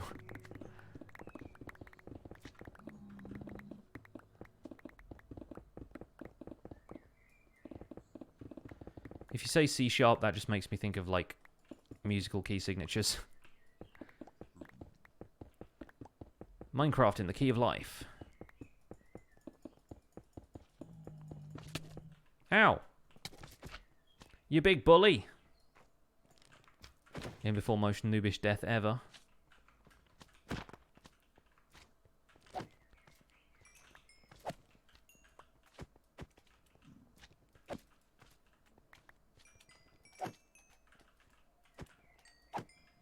There we go, dealt with. No room to pick up the magma cream, of course. There we go. The key of death is G minor. Trying to think who's done a Requiem in G minor.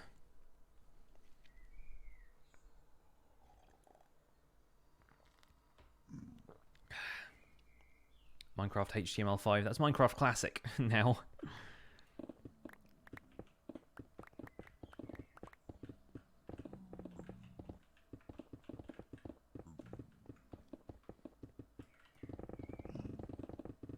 Minecraft in HTML5 is Twitch plays Minecraft. Any tips on finding more magma cubes? Spend more time in the Nether.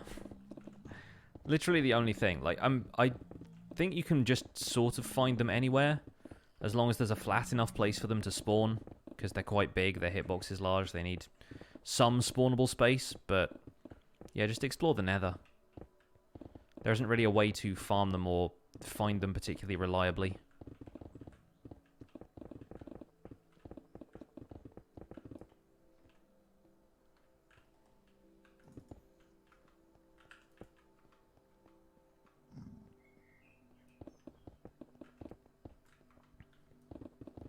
Do I like Queen? Her Majesty the Queen or the rock band? Because, you know, yes to both, I guess.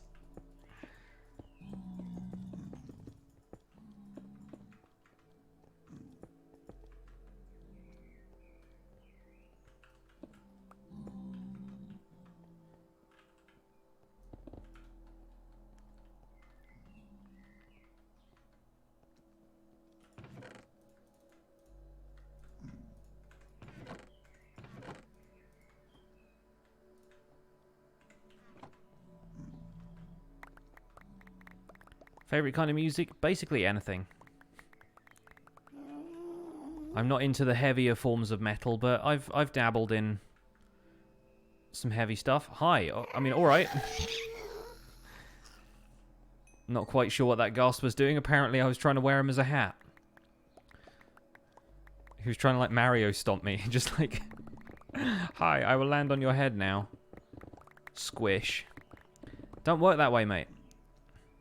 I'm made of bricks. Yeah, I've never seen a ghast do that. That was the most bizarre thing. Every now and again, a nether mob just surprises the heck out of me. Like, remember that one time that the pig man got a stone sword and for whatever reason was still mad at me? That was weird.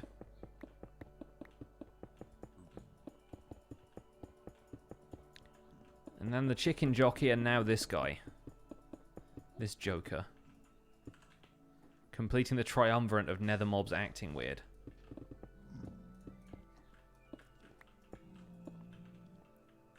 Word of the day, triumvirate. Update your calendars. Is tea with milk really that much better than tea without it? I mean, yes and also no. Like, it totally depends what you like. I think if you like tea without milk, then more power to you. I'm not going to argue the case for milk here.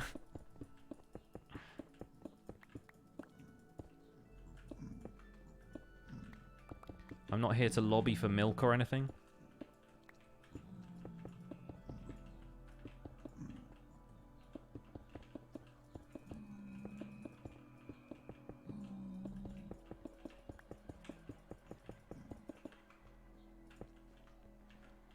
I'm a shill for big milk. I mean, you laugh, but America has adverts for milk. So, like... What are you doing, America?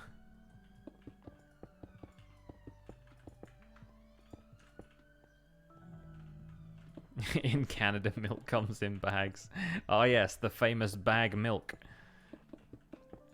I know it well. At least I've heard of it. Which is probably very different to knowing it well, I suppose. Getting there with these slabs, though. You hear sirens. Yeah, they found me.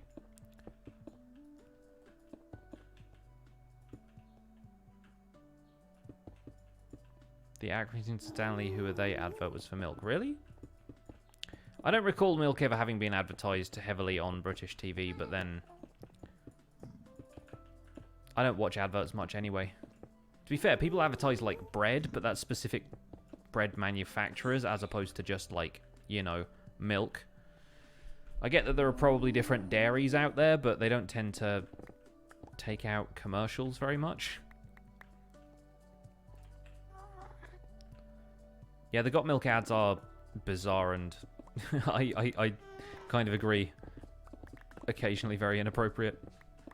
Oh, I mentioned the Got Milk ads and my wife arrives to opine about milk and how it's a hateful substance, at least to you. Oh, okay. That's fair too.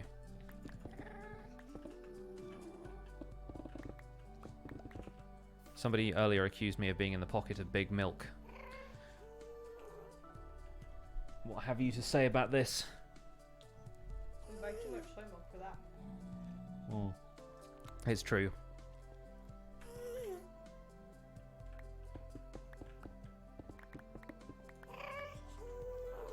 Can I fix that I don't have 1080p 60? Yes.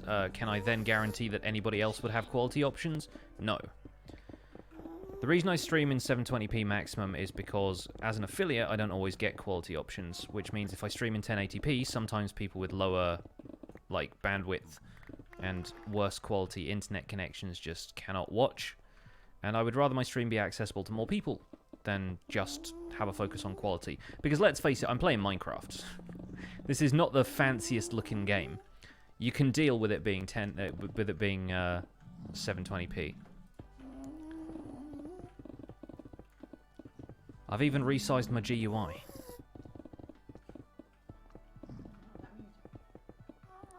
GUI is like the user interface. Oh. And I've made it bigger so that, like, normally if I have it on, like, it was on that size before when I updated to this computer, and then people were like, that's too small, I can't see what you got in your inventory. So I went, okay, boop, there we go. Ah, I see. And now it's bigger. And it could be even bigger than that if I wanted it to be, but there's a line between, like, accessibility and also people being able to see what's on the screen. For the entire lower third. Yeah. Sometimes it obscures my field of view, like just being able to see stuff that I'm building. I'm like, what's down here? I can't quite tell. So I'm going to have to leave a platform that means I can get up to these chests, because otherwise they're just going to be floating here in the sky for all time. But For all time. yeah, we'll see.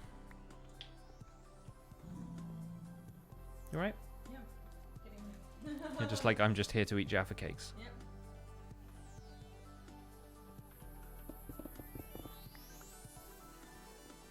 Did I manage to get my gear back? Yes, I did. I am currently using it. Just came back to my my base, enchanted in Elytra, flew back to the mansion. I'm not one of those people who carries around everything that they ever owned, so thankfully I have a lot of backup gear.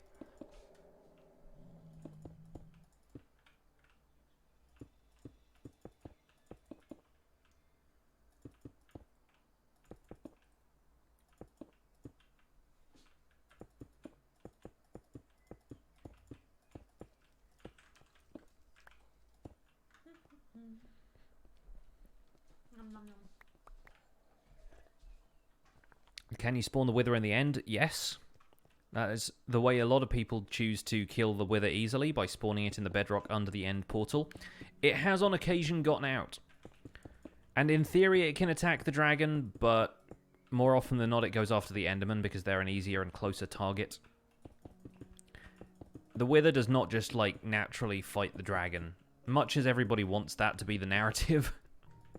As everybody would love to see the battle between, like, the two boss monsters. It doesn't work that way. And the dragon is also not programmed to attack anything other than the player, so it's really not worth spawning the Wither and the dragon at the same time. Nothing particularly good happens.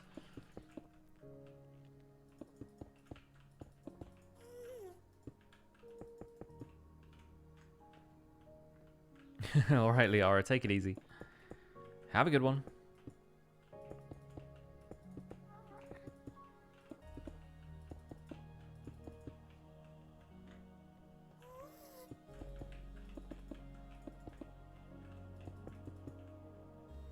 Guess it won't attack the Ravager either. The Ender Dragon or the Wither? Because I would love to see somebody bring a Ravager to the end. That would be fun.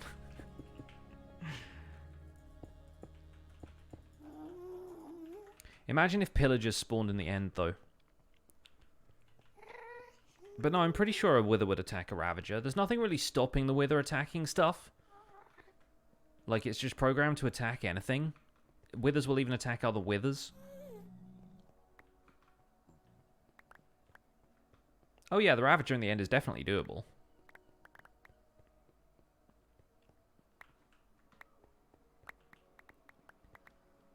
When did I die? At the end of today's Minecraft Survival Guide episode. I was running away from a Vindicator and I did not give myself a good way out. What I should have done was, like, let him chase me out of the mansion and into the forest. And then, like, have him attack all of the passive mobs in there. But I made a mistake.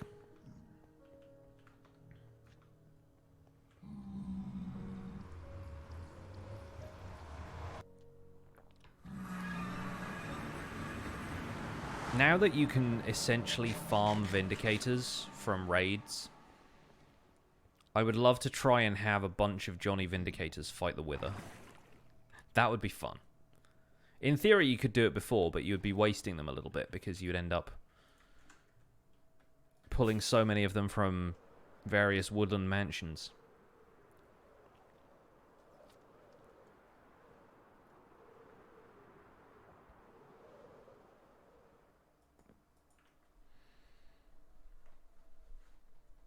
Why didn't I pull out my shield when I died in the mansion? For some reason I thought I had it equipped and I didn't. Those Vindicators hit hard though. I need more stone slabs. And I'm kind of running out of inventory for those. So this is part of the reason I was chopping so much stone today, is because we need to make more. Also, I tried to jump over a wall. Yeah, I know, those walls on the outside of the windows, they'll get you. I wonder if that's intentional. They're like, he's going to try and escape the axe murderer through the window. But wait, there's a wall! If I'd broken the top 2 panes and not the bottom 2 panes, I'd have had a much better chance. That was silly of me.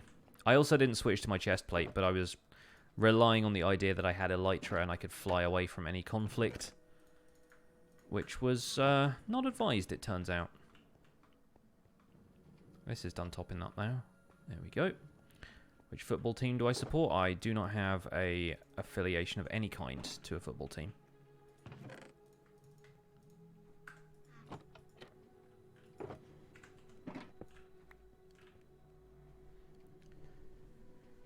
Can I fly and use the trident with Riptide 3 instead of fireworks? I can, but you'll need fireworks when you're in the air anyway, and it requires water to be everywhere, which is kind of a pain in reality. Like, I have one of these blue sticky things. These guys. But then, like, I could either take off from here, or I could walk around to, like, find wherever the nearest water source is, which is probably over here somewhere. And, like, I could be there by now, you know? I guess I could probably, like, break the ground here, give myself, like, a little... Yay, I'm in the air now, and I'm falling again, and now I need fireworks again. So, it's just simpler this way.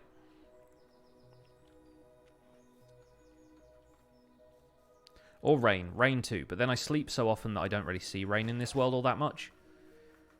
And I do that almost by design because it's nicer to record videos when the weather isn't affecting you.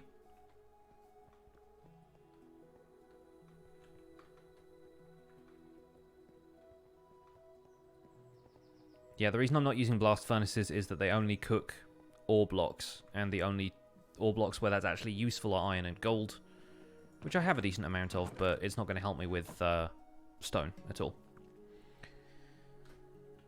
Anyway, let's put this back. Oh wait, I put the shulker box over there.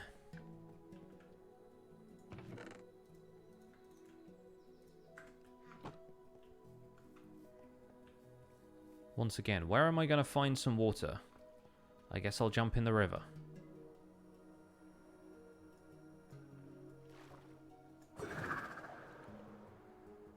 It works better if you have your wings open first as well.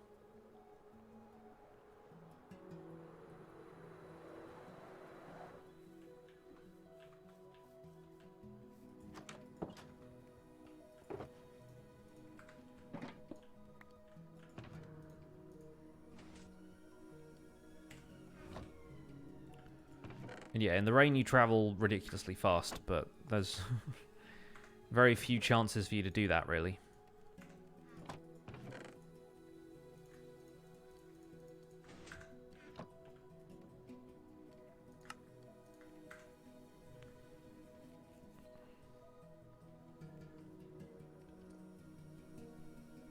Yes, I know, I rarely use the bridge. The bridge that I've built.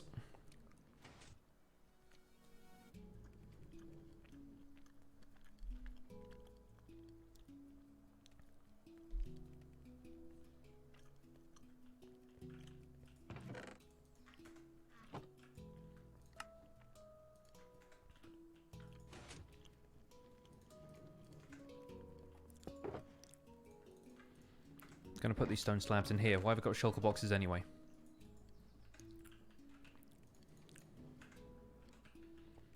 Is a Jaffa cake a cake or a biscuit? I mean, it's eaten at biscuit time, but there's literally cake in the name, so kind of both. Why don't I use a stone cutter? Because you get the same amount or more.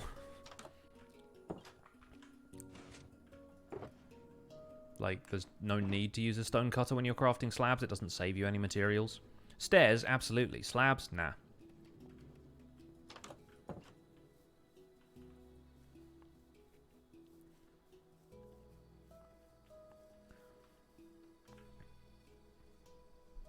You use 3 stone, you get 6 slabs. In both cases. Can I show you the slime farm? Sure. Let's ender pearl over there.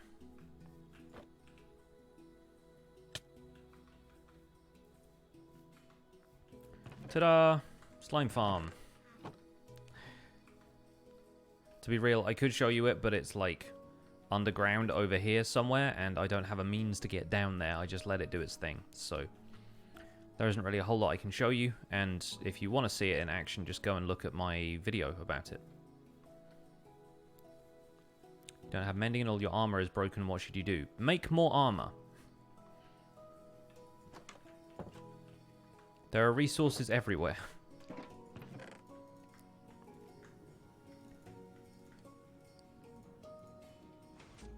Well, now I've messed all of this up, haven't I? There we go.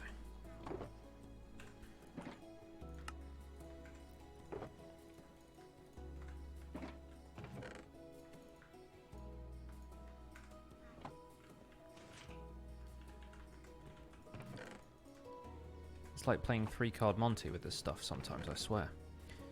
There we go. Let's go and put all this green dye somewhere.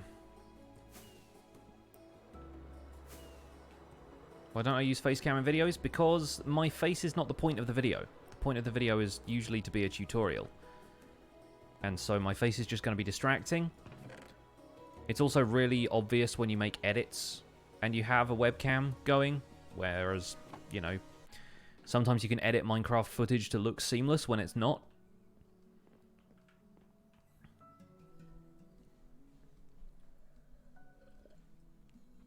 My face is also not that interesting.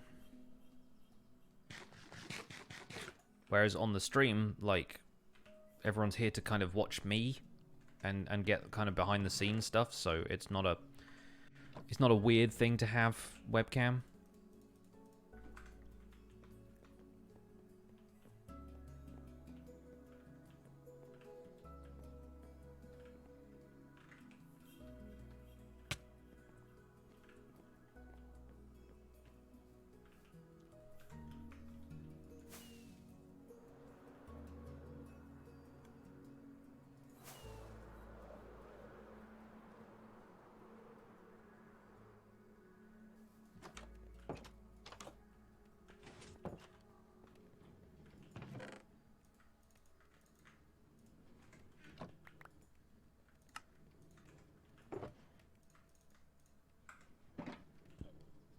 There are more people on this map? No, just me.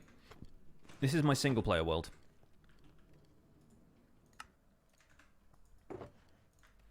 Right, let's take those back to the nether and we'll come back for the rest of this stuff later. It's not going to smelt while we're in the nether, but we'll deal with what we have. I just need to get some chopping done. May as well use the fortune pick for now. Get a little bit of extra quartz.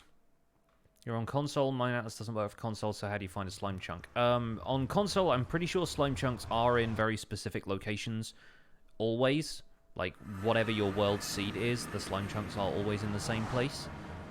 So if you find a tutorial for a slime chunk that works on console or Bedrock, then you will probably find the locations of slime chunks. But otherwise, use a website called Chunkbase, which I'm pretty certain has somewhat accurate, if not 100% accurate, mapping tools for the console versions.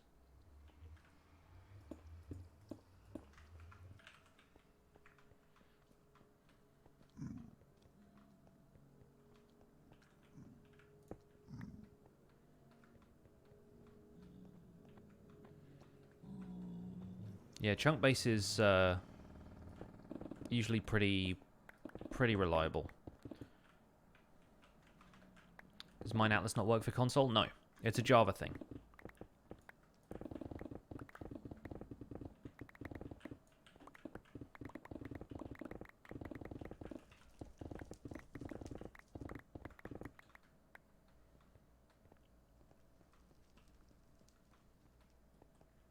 Yeah. The alternative is just to go mining until you find slime, and then assume that wherever you found the slime is probably a slime chunk. But then finding chunk borders is kind of difficult on console edition too. So not quite sure how you'd do that. Just find the coordinates and use maths, I guess. See, this is the other reason I need to build a nether hub, is these fools. Don't be an idiot now. Did he drop nothing? Like, literally nothing? Except XP, I guess. Chunk base for Xbox One? Probably, yeah. Chunk base will sort you out. Did I have to buy Java Minecraft? Of course. What else was I gonna do? Didn't have it bought for me. Nobody knew who I was when I started playing.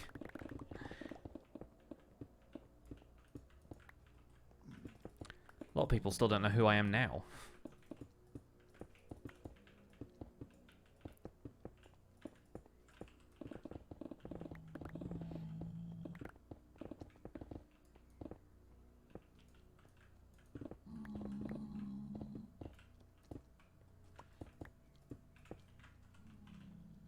And it would be absurd of me to start a career on a piece of software I had pirated.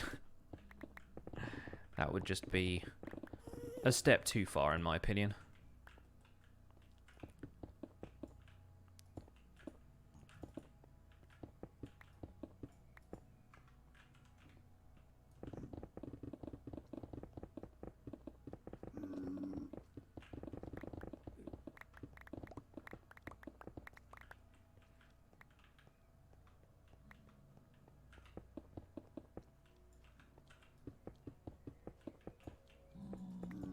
Is the sale still going on for various versions of Minecraft as well? Or has that ended now that the 10th anniversary week is kind of over?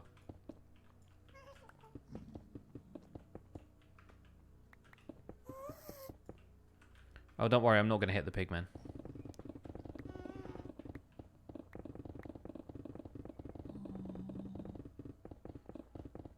Even if I'm doing this and I happen to walk past a pigman, it's not going to affect them at all. See?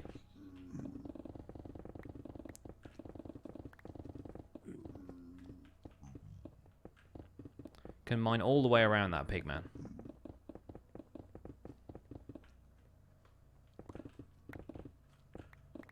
Could have sworn I said I was streaming tomorrow. When do I stream on Wednesdays? Haven't streamed on a Wednesday for a long time.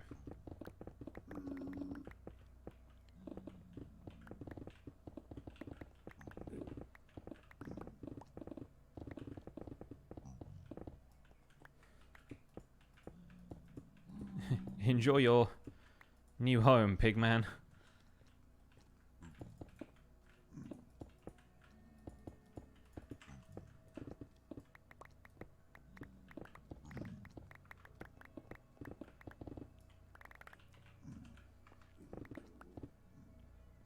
He's fine, there was a way out.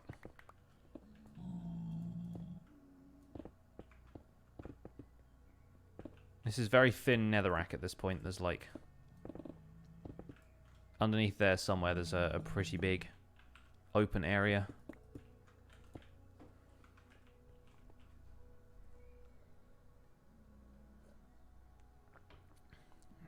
Pigman in a blanket.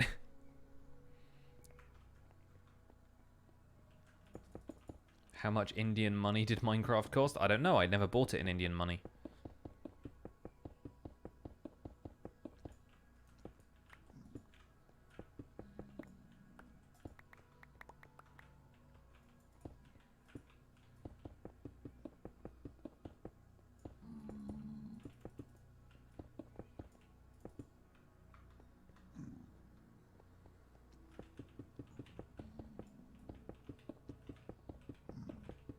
Any advice for staying motivated through large-scale builds? I mean, if you're a streamer, stream it.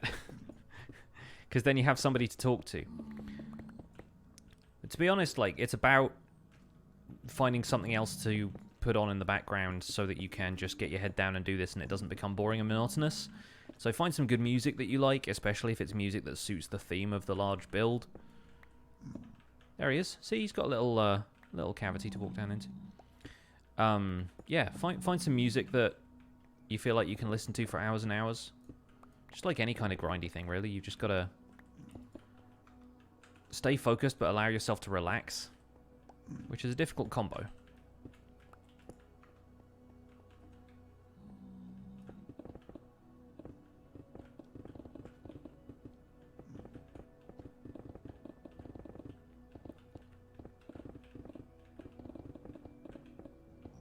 The pigmen just standing around like they're the supervisors on this project.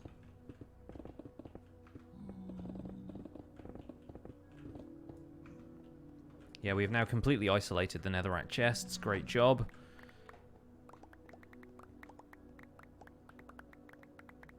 Whenever you play Minecraft, you watch Agents of S.H.I.E.L.D.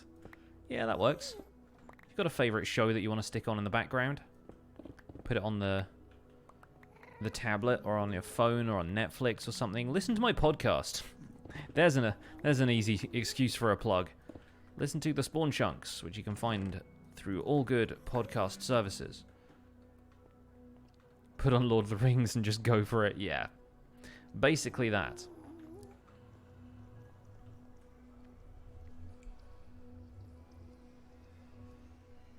The old Doom remastered soundtrack hits the spot. Nice. If that's going to be music for working in the Nether, then that's probably pretty good too.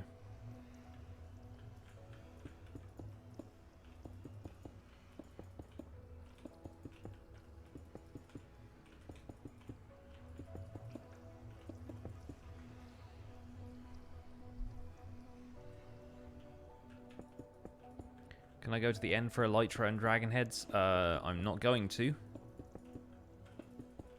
I've already done that. I've already got about 7 Elytra, and I don't need Dragon Heads for anything.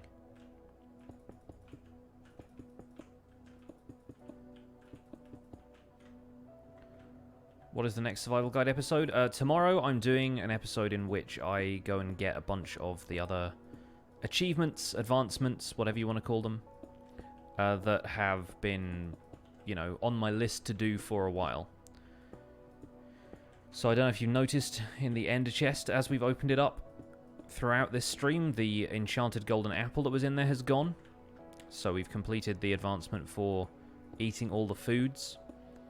I also go and rescue the cats from the jungle that I got in that one episode, and those are now back on the boat near spawn. And yeah, since we got so many diamond hoes from the the woodland mansions in today's episode, I broke one of those for the serious dedication advancement as well. We also went to the jungle and got ourselves an adorable baby panda, as people might have seen at the start of this episode. Or this stream, rather.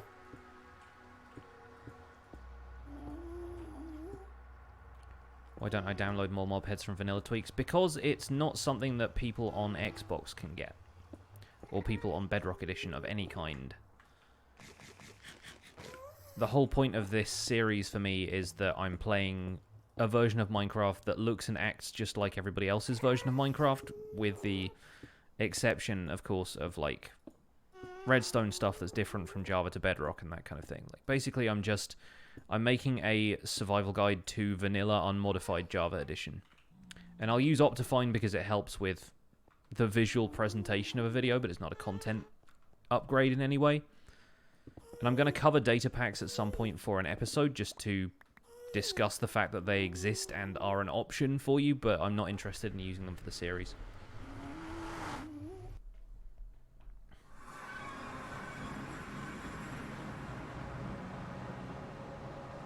But yeah, I miss Optifine Zoom so badly at this point.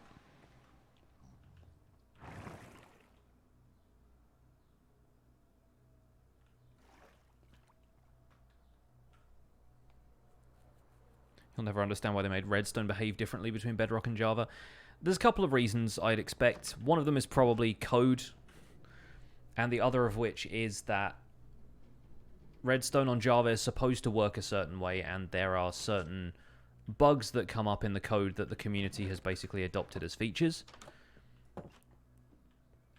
And they see Bedrock Edition as a chance to start Redstone over from scratch and build it the way it was supposed to be built.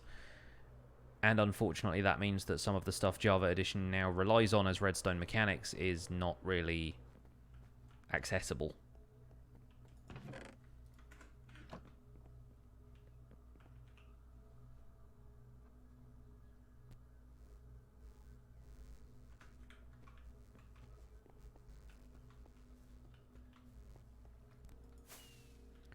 Hey, Sausage, what's up, man? Has there been any mention of how long until 1.14 hits PS4? No idea. And it's probably not going to be called 1.14, it's going to be the Village and Pillage update, but I get you, and I do not know. Oh, I do have more smooth stone slabs, I just have them in the shulker box, of course. Silly me, thinking all of the resources were in my inventory.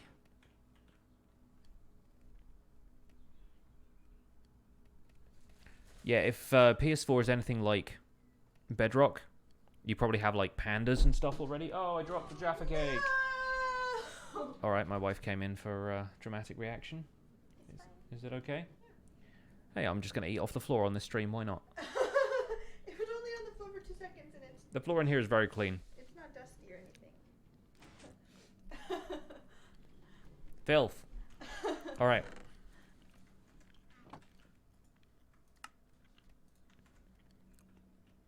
This is how you get ants, yeah. Everyone in the chat being like, 5-second rule. It's different when it's like a wet food. Yeah. You know what I mean? Or a, Yeah, it's fair. Or a sticky food. You wouldn't like eat a lollipop that you drop. You'd be like, that's gone now. You wouldn't eat a lollipop. You wouldn't steal a handbag. 5-minute rule, no. 5 minutes. Could you imagine leaving something on the floor for 5 minutes and then coming back? How long has that Jaffa cake been there? About 4 minutes 59. All right, I'll eat it. What do I think about 1.15? I don't think anything about 1.15 yet, because nobody knows what it is.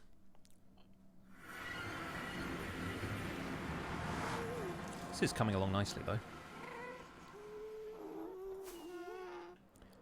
Take a look at this from a distance. Oh, yeah. Progress. Solid prog. Prog rock. I'm going to show my face. The face. It exists. Hello. Hello. What can I throw out here? Ender pearl. Just put the steak in here. There we go.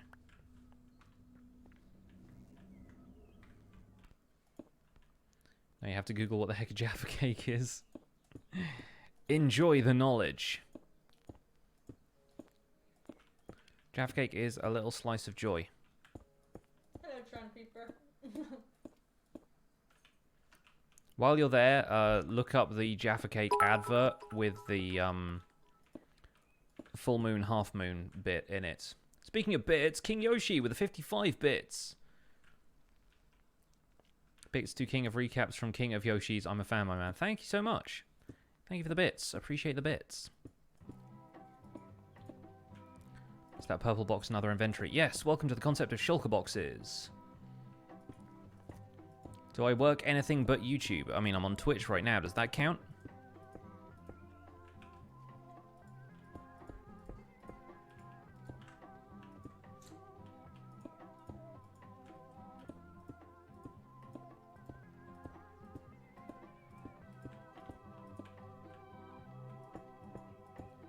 Smooth transitions. I'm all about that.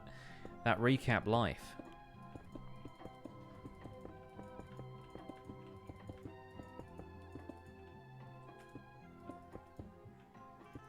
You were wondering if I have a part-time job. Yes, I know you were, and I was being facetious because it's fun.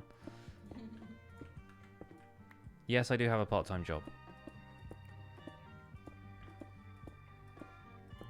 We are listening to Minecraft Volume Beta. This is Chirp, which is also one of the music discs. Knew that was going to happen. Lag spikes for no reason. GG Minecraft. How much have you blocked in? I don't know how to answer that question. Like since I was here last, there's like a big hole in the middle. Yeah, I've probably done from about. You've done a lot. It was like this quarter, I guess, like over here. I mean, it's not even a quarter. It's like a third of it, and I've done all the way over there, and all the way over here. Pretty good. What keeps me motivated to play single-player survival? To be honest, right now, the success of the Survival Guide series, but also the fact that I get to do everything myself, and there are so many projects that I want to tackle that I haven't gotten around to yet. It's sometimes difficult to stay focused on this stuff, but really it's thanks to everybody who watches the show and is just excited for new episodes and stuff. I'm kind of finding a lot more patience than I used to. And also I have a slightly better, because I've been playing for a while now, I think you build up a tolerance for it where you have a slightly better idea of how to achieve your goals, I guess. So it's now easier for me to envision and execute on projects that would have been difficult for me in the beginning because I would have no idea what blocks to use, how to put them together. We can all say, like, I want to build a massive castle, but I feel like I am better equipped to do that now I understand how building in this game works. And now that there is scaffolding. Scaffolding is also kind of great.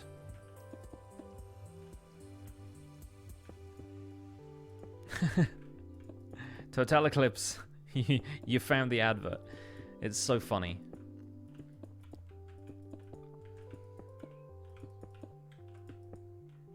When will I stop playing Minecraft? Probably never. When the game, like, shuts down permanently or the sun burns out, whichever is sooner.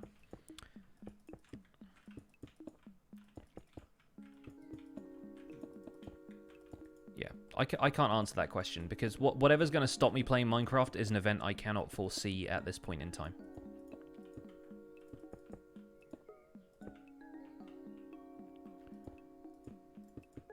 I don't know if I'm going to get, like, arthritis that will prevent me from using a keyboard and mouse without chronic pain being involved. I don't know if that'll stop me, to be honest, but we'll see, I guess.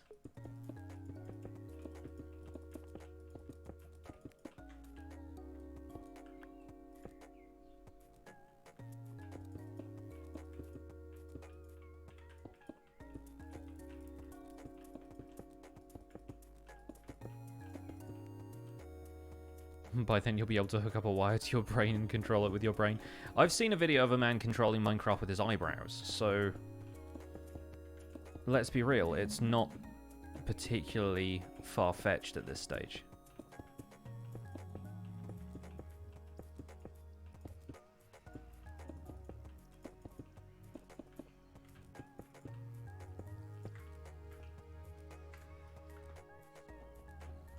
Arthritis doesn't stop you, just a bit slow reactions. Yeah, I guess so.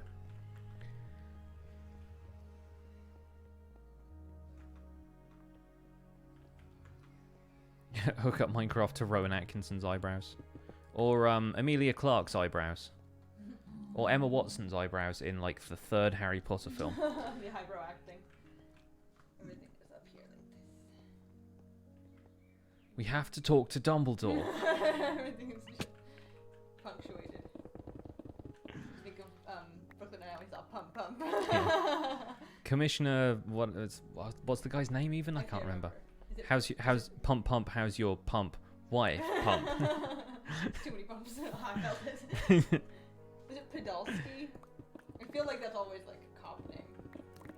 But I thought it was it was a different guy to the what? Oh, Podolsky was the guy who's like the son was getting arrested. Yeah, it was like Commissioner Gordon. I don't know. I was gonna say I whenever anyone says commissioner, I immediately want to go Gordon, and it's clearly not. Yeah, I can't remember, but yeah, we know.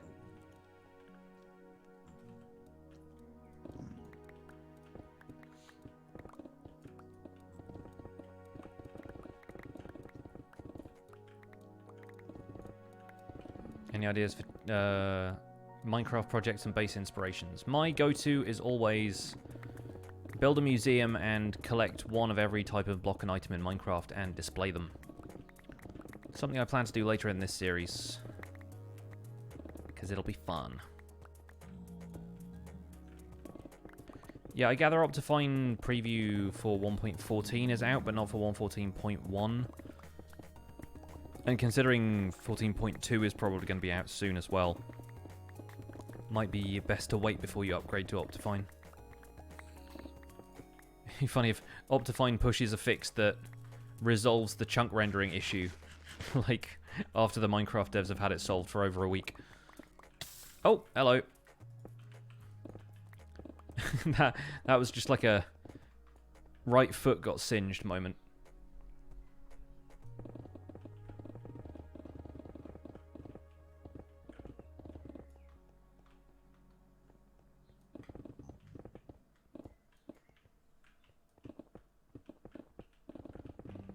I need to try and dig through here until I find what level we're at for the Nether Fortress, and then just slab that so that I don't get more wither skeletons invading.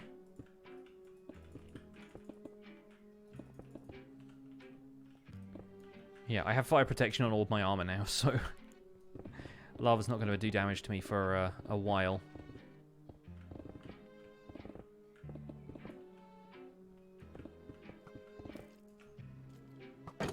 This guy in his fancy gold boots.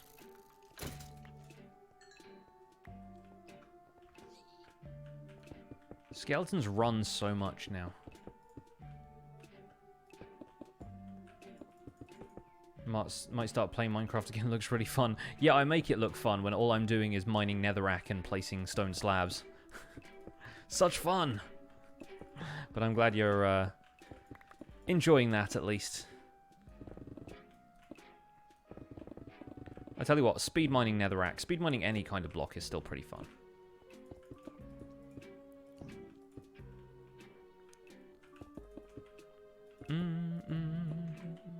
This is the quality content you signed up for. It's true. There's the fortress. Behold the fortress.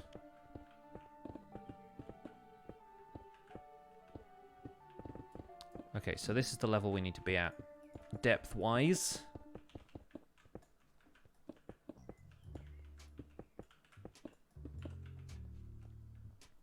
Making these slabs is a pain in 1.14.1. It is, but it's a pain we'll deal with.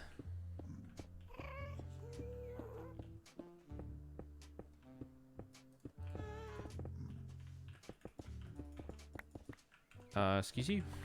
Give me slab. Thank you. Also, not so much with that.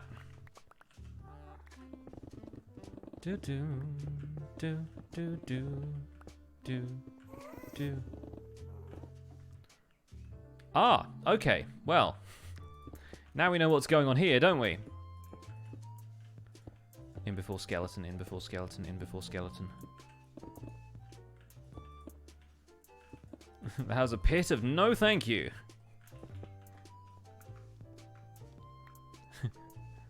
Watch out for that hole. Oh boy. Yeah. Alright, stretch over. Back to work. There may be a sarlacc down there. Lava squid.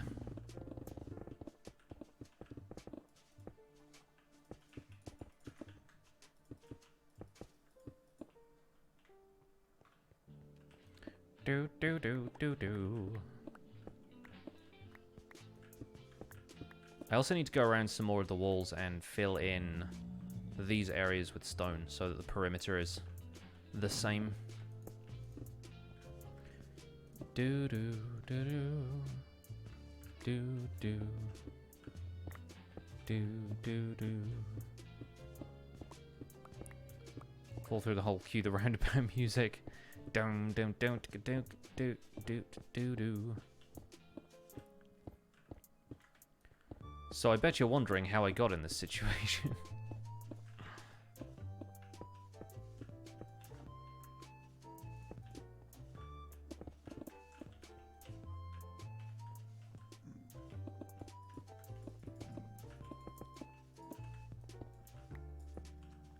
Does Minecon live stream on Twitch? I'm pretty sure they did last time, right? I imagine their priority is Mixer, though, because Microsoft owns both Mixer and Minecraft. Am I going to move to the Nether? Absolutely not. I am going to make the Nether as comfortable for myself as possible, though.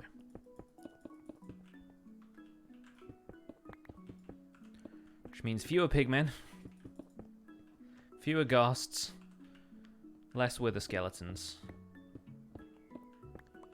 Why am I placing slabs? Why do any of this, really?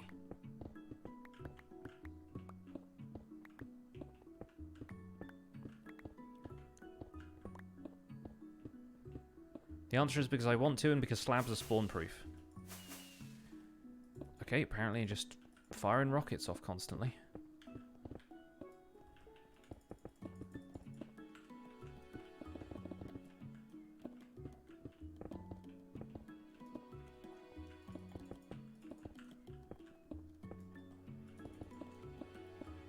The doctor is in! Hello dear, how are you?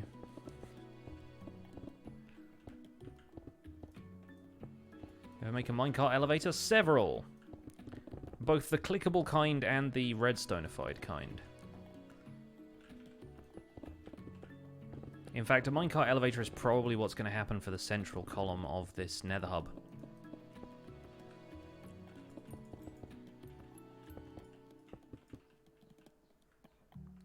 Relaxing after coming out back from D.V. How was it?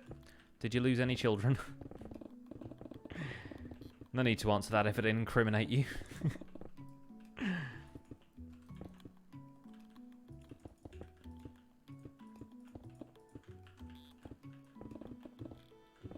Lost is a strong word.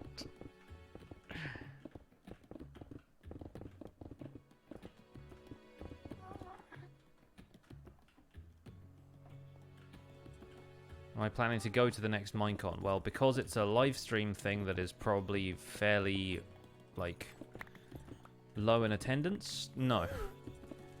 I feel like the only chance I have of going to Minecon is if, like, for whatever reason I was invited to do something there.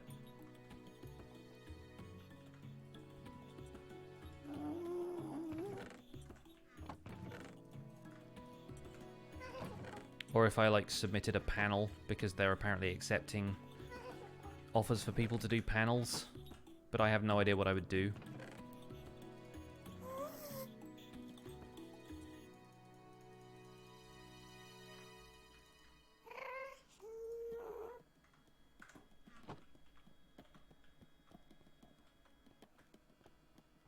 Am I going to use above the Nether? Yes, I plan on building a gold farm there at some point.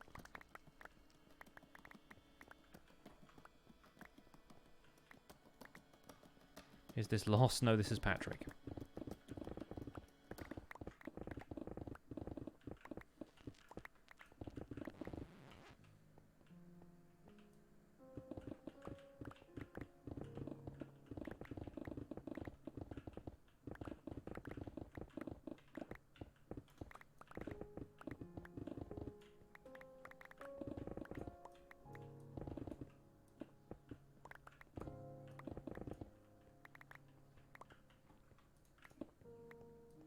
If I could make my own Minecraft mob, how would it be? It'd be pretty chill. It'd be pretty chill. What do I mean by gold farm? There is a way of building a farm where effectively you aggro a zombie pigman and then the game keeps spawning zombie pigmen and they all rush towards you, except before they get to the player they end up getting killed by some sort of automatic mechanism that kills them. And since zombie pigmen drop gold, you can create a gold farm that way. Because they'll give you gold swords, gold ingots, and gold nuggets, all of which can be transformed into gold bars, gold blocks, whatever you need.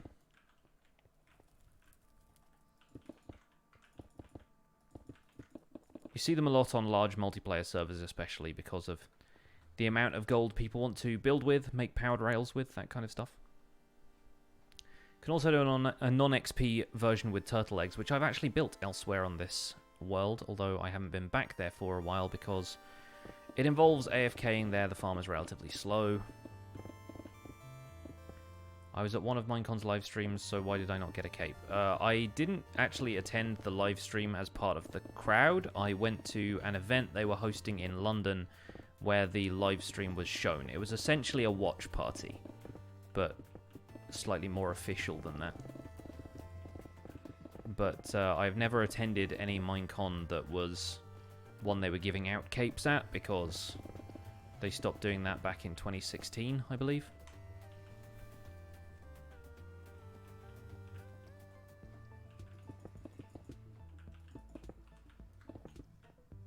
What do I think of Minecraft Earth? I'm reserving my judgment until I actually get to play it, because right now it's easy for them to promise, like, all these cool features and stuff, and I want to see it in action, really, before I pass any kind of judgment on it. I think if it's going to be like Pokemon Go, but with the chance to show off your Minecraft builds and do something collaborative, it's got potential. As long as it retains some element of what Minecraft is, and isn't just, like, a big game of spot the mob, find the block. But yeah, I will reserve my judgment until I see it.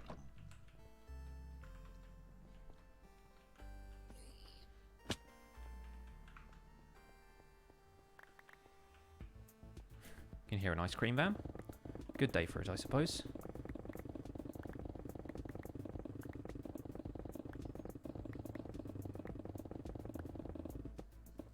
What do I think about the Minecraft movie? I am skeptical about that one, but yeah, then again, apparently Detective Pikachu was quite good, so if they can make a decent movie out of Pokemon, they can probably make a decent movie out of Minecraft. It will probably be like Detective Pikachu, where there isn't much substance in it for adults and people who aren't into the franchise in general, but it will probably be a fun family movie and something that anybody who is into Minecraft will probably get a kick out of it. That would be my guess, but we'll see. Yeah, the overwhelming response to Detective Pikachu was that it was a decent video game movie, from what I gather, and considering there hasn't really been one of those, the bar is pretty low. But it seems to have delivered on some people's expectations, which is nice.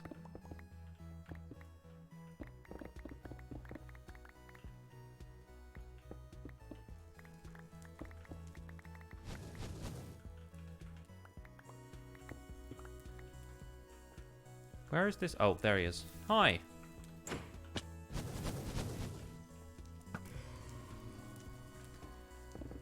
I'll thank you not to mess with me, sir. Have at you and your brethren.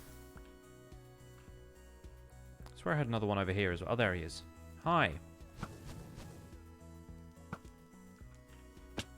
Anyway, back to what we were doing. What's the HUD on the bottom right of the screen? It's subtitles. You can find them in the music options or the accessibility options if you're playing in 1.14. But they're in music options after 1.9, so you'll find them pretty easily there. Mortal Kombat is a classic video game movie. Didn't they also make a Street Fighter one at some point? I'm fairly certain that's a thing. Trains CS with a Twitch Prime sub. Thank you so much for the Twitch Prime sub. Enjoy your emotes. Welcome to the Pixels. You are 1 in a million. I appreciate the support. Thank you. Wasn't Arnold Schwarzenegger in the Street Fighter movie in some capacity? Oh, Jean-Claude Van Damme is who I'm thinking of. Yes. Yes, incredibly campy. Not sure how I managed to mix up Schwarzenegger and Van Damme, but there you go. They both got muscles.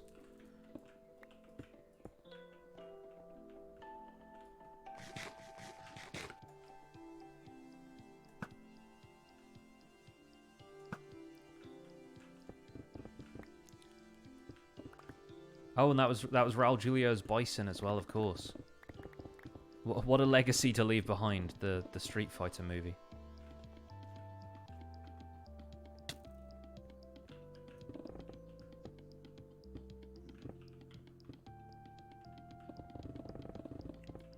I forget Kylie Minogue was in that as well. Gosh, it's a star-studded cast. Kylie freaking Minogue.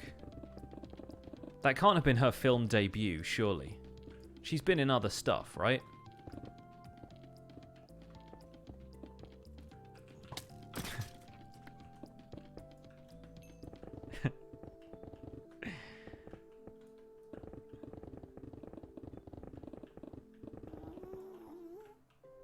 She did a Doctor Who special. Yeah, but not before the Street Fighter movie.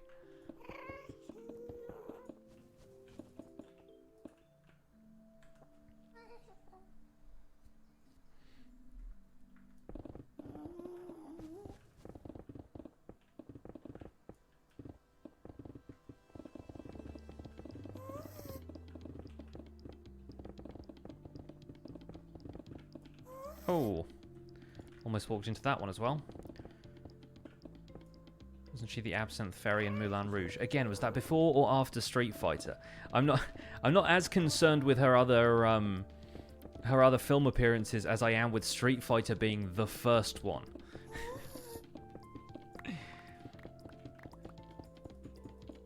Because for any aspiring actor, Street Fighter is a weird pick, am I right?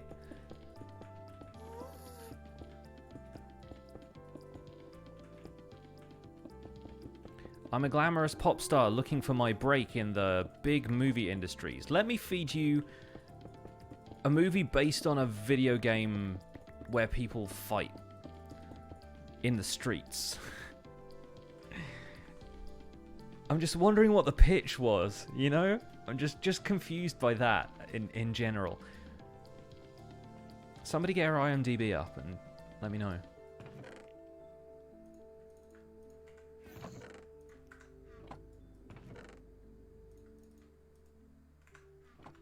Do I have any more smooth stone slabs in here, or is that it? No, we're good. Okay.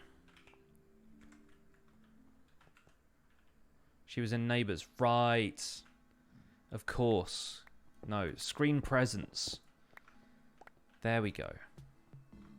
I thought she'd got her start in pop. I had no idea she was a soap actress beforehand. That makes a touch more sense, because I can imagine the trajectory that takes you from Neighbours to Street Fighter, you know? Like, there's an arc there, like a personal, like, I don't want to be typecast, let me do Street Fighter. Yes, no, it makes so much more sense.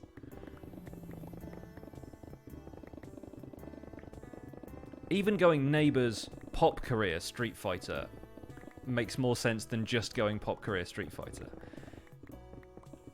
Before my Neighbours time. I never really sat in front of Neighbours for particularly long. I feel like it was on, but I wasn't in the room. Mentally, at least. Yeah, physically, I might have been in the room. I remember there being one guy called Harold. That is the only thing I can remember about Neighbours. Can't I just use TNT for this? Of course I can. Do I want to? No. TNT is imprecise. And potentially dangerous. And also, if I light the TNT and it blows up a pigman, do the pigmen aggro on me? Because sometimes mobs are smart about what you've just used to try and attack them, and I don't really want to hit a pigman right now, because apparently they don't stop aggroing.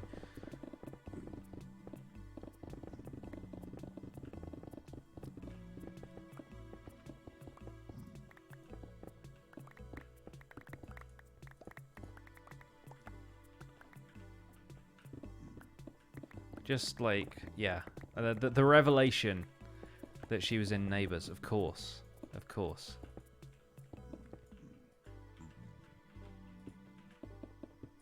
Have I ever done anything with the Minecrackers? Aside from watching their videos, no. Why, should I have?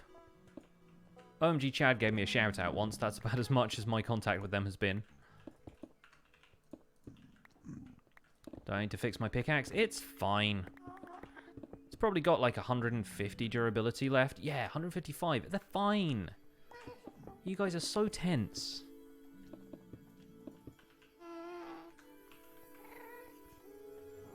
Unbreaking 3 is a heck of an enchant, let me tell you. That's probably going to last over 400 blocks. It's fine. Also, this is my Fortune 3 pickaxe, to be fair. I have, like, 5 Fortune 3 pickaxes. So even if this one broke, I would not care that much. Do I have to make a new one, or can you repair it? You can repair it. If you're not aware of the enchantment, there is an enchantment called Mending that basically allows you to repair tools instead of, like, leveling up with the green levels bar down here. And so I'm going to go to an XP farm shortly, and we'll be mending these tools.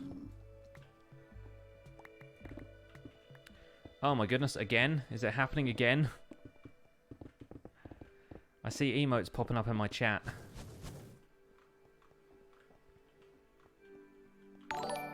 There it is.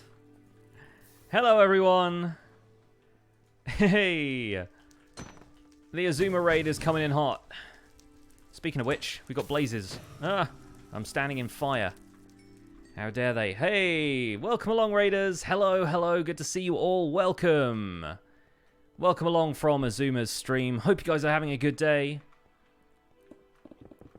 How was the stream? What were you guys up to? I have been clearing out a lot of netherrack and slabbing a Nether Hub build that we've been working on since a few days ago. It's going pretty well. It's going pretty well. Yes, the raid horn. The raid horn is blaring at this stage. I have a face. I do have a face. Most human beings do. Most, but not all. X was working on a secret thing. Ooh, okay. Well, don't reveal too many details of said secret thing if you're under oath not to. But hello, for anyone who's new to my stream, my name is Pixelriffs. I am one half of the team that does the Hermitcraft recap, but I'm also a YouTuber and streamer in my own right. Right now I'm working on a Nether Hub for my Minecraft Survival Guide world. This is a tutorial series that I do over on my YouTube channel. Feel free to drop a follow if you like what you see. If you're especially nice and want to subscribe, you can do that here too. I am a Twitch affiliate, so all of that stuff is open to you guys. But if you want to just hang out and chill, that's cool too. Otherwise, you can head over and subscribe at youtube.com/pixelriffs for more of me and what I do. Is this on Hermitcraft? This is not on Hermitcraft. Funnily enough, this is a single-player world that I have had myself since... what time? What time did we decide? July 2018. So, yeah, since the update Aquatic came out, I've been working on this single-player world basically 5 days a week in terms of the YouTube videos going out. Been 5 days a week since November, I guess, so that's a little bit different. But yeah, July 2018. July 2019. I'm from the future. And Monkey Mode with the 777. Thank you so much for the Final Fantasy Victory fanfare as well. Oh my goodness, that's breaking viewer records. It says we've got 1,300 people here right now. My days. Must have been a big stream for you, X. I mean, they're usually big streams, aren't they? Well, welcome along. Welcome, welcome. What's the best XP farm that's easy to make? Probably an Enderman farm at this point. How dare that ghast dodge the arrows? I know, I know. So yeah, this is going to get a little bit framesy, but I need to repair my things. Azuma, thank you so much for the raid, buddy. Hope your stream was good. Thank you for bringing all these wonderful people along with you. This is Choppin Tuesday, by the way. Every Tuesday we gather resources on my stream, and I call it Choppin Tuesday because I'm a nerd and I need to give things like catchy names and stuff. But yes, this is the Guardian Farm. This is basically based on Cubfan's design, so you've probably seen this kind of stuff before. I need to take all of this stuff off so that I can mend my tools a little bit faster. Let's chuck all the prismarine in here. I don't need that. These guys are going to start shooting me if I stand too close, so I better stand back a little bit. But yeah, we've been breaking a lot of stuff today. We've been chopping some stone, trying to get some stone slabs together for the Nether Hub that you saw there. And I've been removing all the netherrack by hand, so of course got to do some chopping. Got to repair my tools with mending, that kind of stuff. What are the drop rates for this farm? I have no idea. I haven't measured it. Ask Cubfan. He made it. Cubfan understands how these things work, and I do not. Why do I have subtitles on? Because it's easier for people who are deaf or hard of hearing to understand what's going on the screen. Because sometimes a lot of stuff is happening. I'm talking 90 miles a minute, and there's music playing in the background and everything. So sometimes the subtitles help a little bit. Also, they're really useful when you go caving. Why am I trying to mend the prismarine? I'm not. But I'm trying to scroll away from my sword because my sword also has mending, and I don't just want the levels to go to my my XP bar like that. But that's that all repaired, and just need to switch over to the Silk Touch. I wish you could do that. You can't like hotkey stuff into your offhand from the, excuse me, from the inventory. It feels like an oversight every time. 15,000 drops an hour. Yeah, it's a lot. It's a decent. I've long since passed the point where I actually need any of the drops. I'm mostly just here for the XP at this stage. Have I ever changed my language settings to pirate speak? I have done that a couple of times just for fun, but never for very long.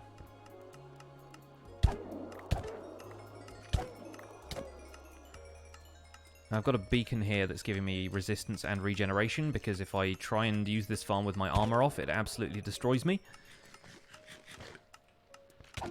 But that's the second pickaxe almost fixed up. Should probably put my elytra back on a bit as well. Change the language to upside down. I'm good for now, thanks. But, yeah, sometimes when I change my language settings for fun, I can't find the way to change them again because everything looks different. Yeah, no, Enderman XP grinders, if you build an Embon's Ender Mini design, it's much faster than this.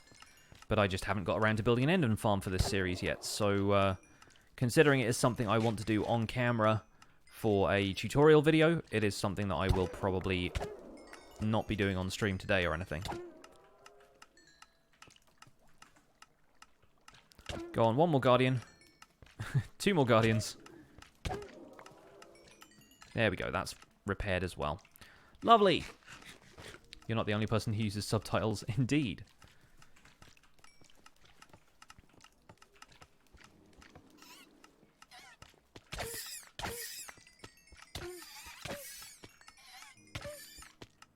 Alright, that should be fine. We've got a ton of other stuff in the corner that we can throw away because don't need any of it. Do I have my flint and steel in here? Or is that in the... probably in the backup gear? Nope, don't have it there either. Fine.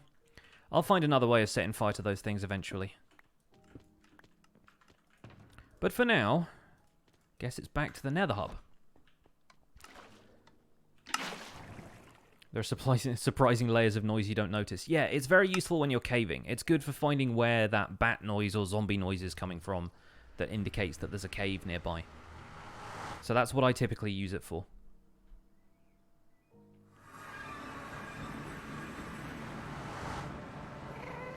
Why am I not using level 30 though? Because I don't really have anything to enchant at this stage. All of my stuff is good. I have tons of enchanted books at home. There we go. Blue Dragon with a Twitch Prime sub. Thank you so much for using your Twitch Prime sub. Enjoy your emotes. Welcome to the Pixels. You are 1 in a million. And I appreciate the support. Let's see some sub hype in the chat, folks. For the new subs coming in, thank you guys so much. If you've joined us for the raid and feel like sticking around.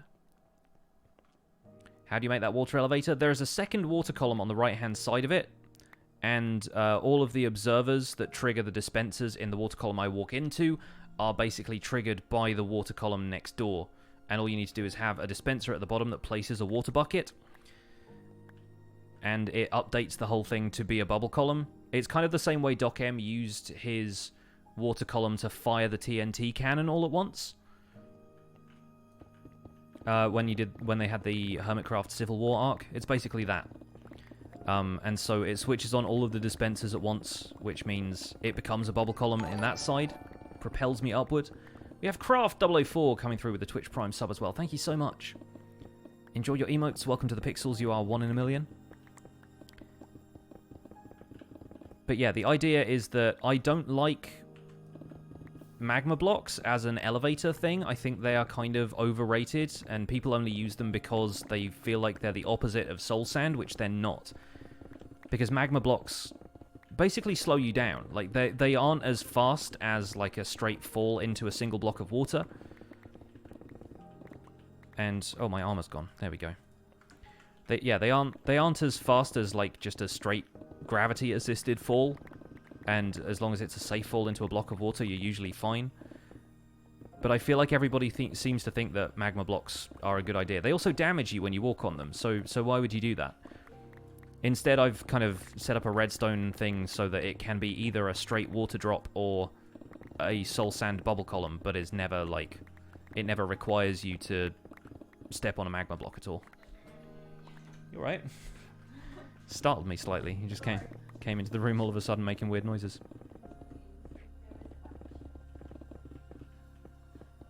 Are there any videos you could refer me to? No, I made that on a stream, and I made a lot of people very mad by trying to do redstone on streams, which is apparently something people have problems with when they're better at redstone than me. But I guess I could probably make it at some point as like a tutorial video. It's a fairly simple concept, but yeah, I understand if it kind of makes more sense looking at it visually. Do I know that Frostwalker stops magma from hurting you? Yes, but again, I'm using water sources constantly, and if I walk near them, then they turn into ice, which is not beneficial. I would much prefer to have Depth Strider on me at all times, because I use so many farms that include water sources, and it's very not useful to have Frostwalker when you've got a load of those. There we go. Trying to open this chest. Yeah, I might try making a tutorial video for that elevator if people are interested, but yeah, I didn't think it was such a big deal at the time, and I'm sure people have come up with better ways of doing what I did with it. Uh-oh, we got Beethoven.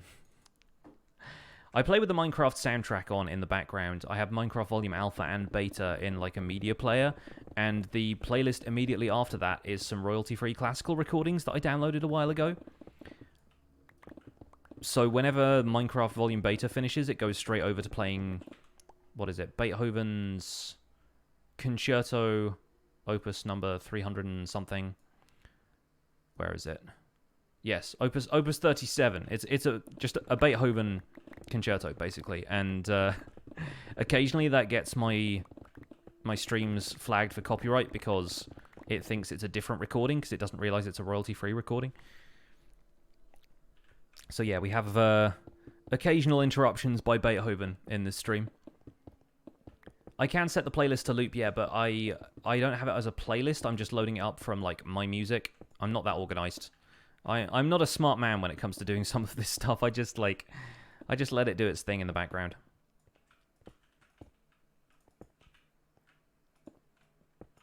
What about a multi-stop bubble vator? You have 7 stops in your base. Yeah, there are different ways of doing that. I don't tend to mess with redstone all that much. This was just sort of a one-use thing, but I'm sure it could be done, and it probably already has been done by a lot of people smarter than me. Especially since the bubble columns have been part of the update Aquatic before this, so it's pretty easy to see how people could have been messing with this stuff for a while. Have I ever played with mods? A couple of times, yeah. I have a few modded series on my channel. Nothing current, though. I used to stream Sky Factory and make time-lapses of it that went uploaded to my YouTube channel, but making time-lapses using a replay mod is a time-consuming process, so I've not done that for a little while, and also I just wasn't feeling Sky Factory after a certain point. It's cool at first, but then after a bit it just becomes laborious and doesn't really click with me. Especially because I was playing single player.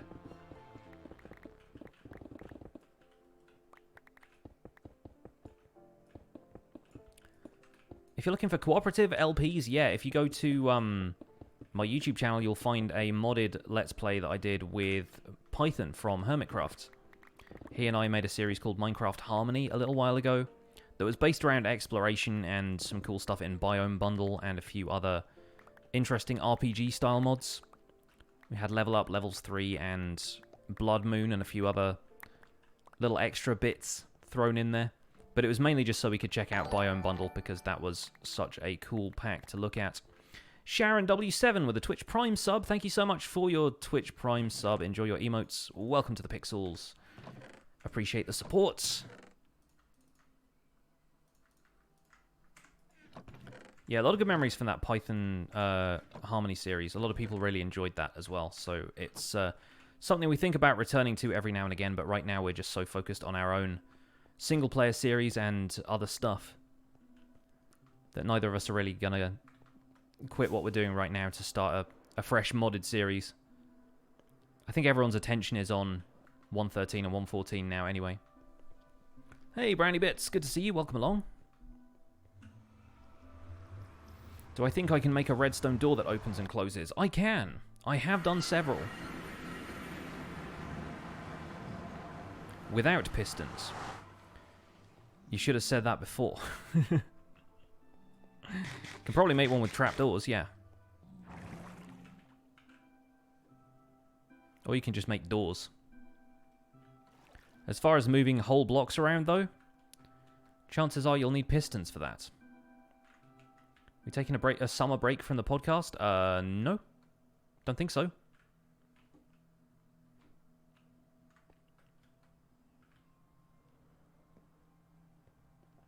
Anyway, if you want a fun piston door.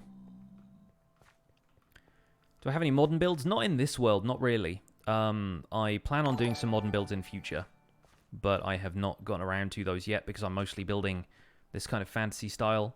Lazy Zomboro with 3 months of Twitch Prime. Thank you so much for the resub. Can we get some sub hype in the chat, please? Didn't Mumbo build a door without using pistons? Yeah, but that's Mumbo. That's kind of his bread and butter. I am but a humble man who likes using lecterns for things like this. That's my latest little fun project. I do like the redstone capabilities of the lectern. I think it's a lot of fun to do stuff like this. Ta-da! Enjoy. Why don't I stream often? I stream 3 days a week. Tuesdays, Thursdays, and Sundays. And the reason I don't stream more is that a lot of my time is taken up by recording stuff for the Minecraft Survival Guide series, which goes out 5 days a week on YouTube. And also because I have a part-time job and a real life to attend to.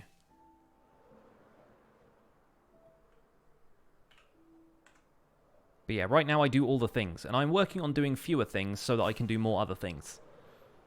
It's a difficult process.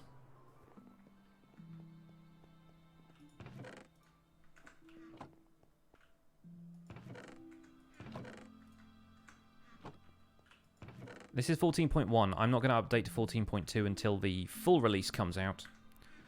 Because I understand, A, there are still issues with it.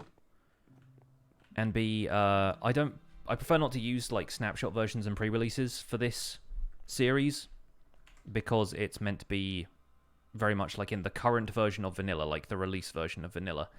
It's kind of my ethos with the whole thing.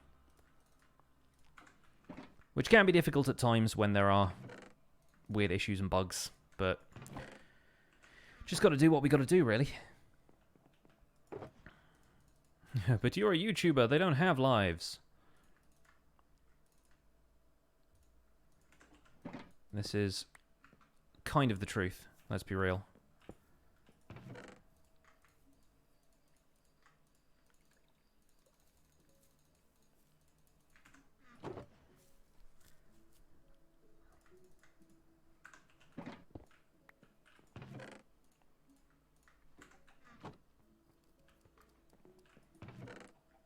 Yes, this is a solo world. This is just me. Just me and my weird stuff that I build. Alright, put the bones in there. Keep the ender pearl, I guess. Now we need more stone slabs. Which is going to take a little while. Because those are all smelting over here in the super smelter.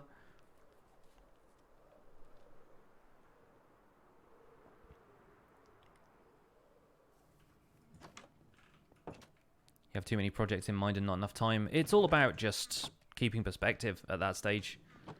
And let's face it, like, if you do a bunch of different projects, just pick one and go with it, and you'll probably have a good time with it. How are we doing for... Okay, fuel is still keeping up. That one's started to leak a little bit. That's fine.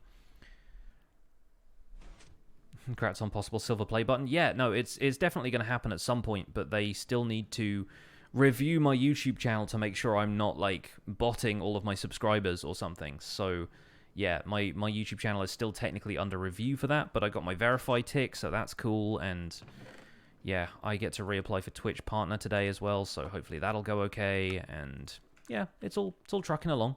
It's all trucking along.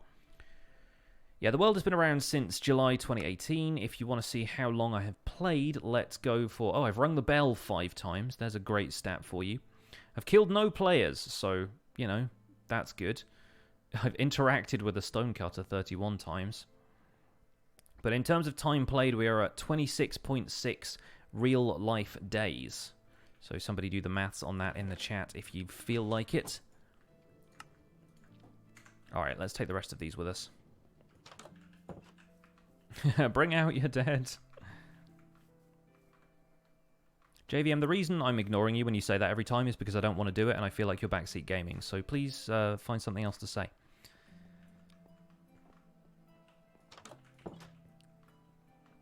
$638 hours. There you go. That's pretty solid. Pretty solid. Oh, we've got a dissenting opinion there. Somebody is somebody's calculator's a little bit off. We will see.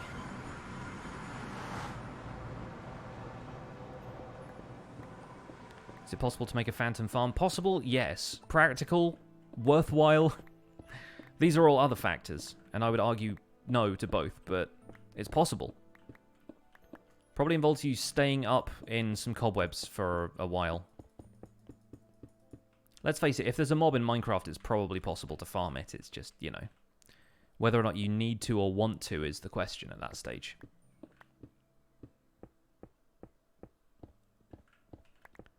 Google said 26 days, 624 hours. Probably true, but then you've got to take the 0.6 into account. That's not a short amount of time.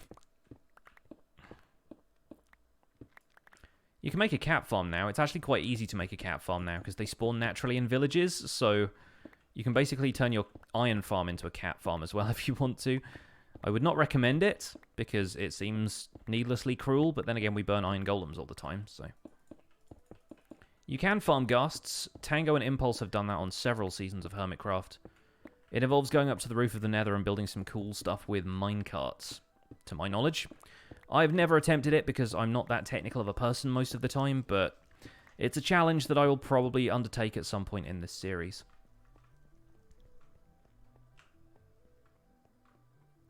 Shulkers aren't farmable, this is true.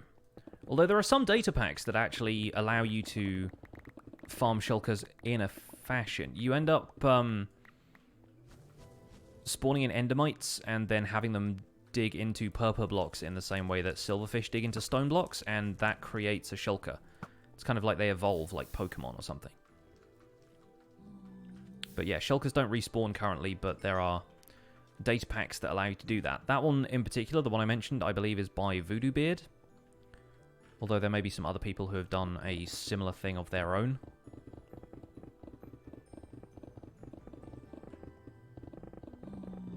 Is the nether ceiling hole still open? Yes, I'm pretty sure 1.14 didn't, like, regenerate the bedrock or anything. So it should still be there. Should go and check on that, though, just in case. You never know. Weirder things have happened. It's up here somewhere, if I recall. Yep, there's the ladder. Good.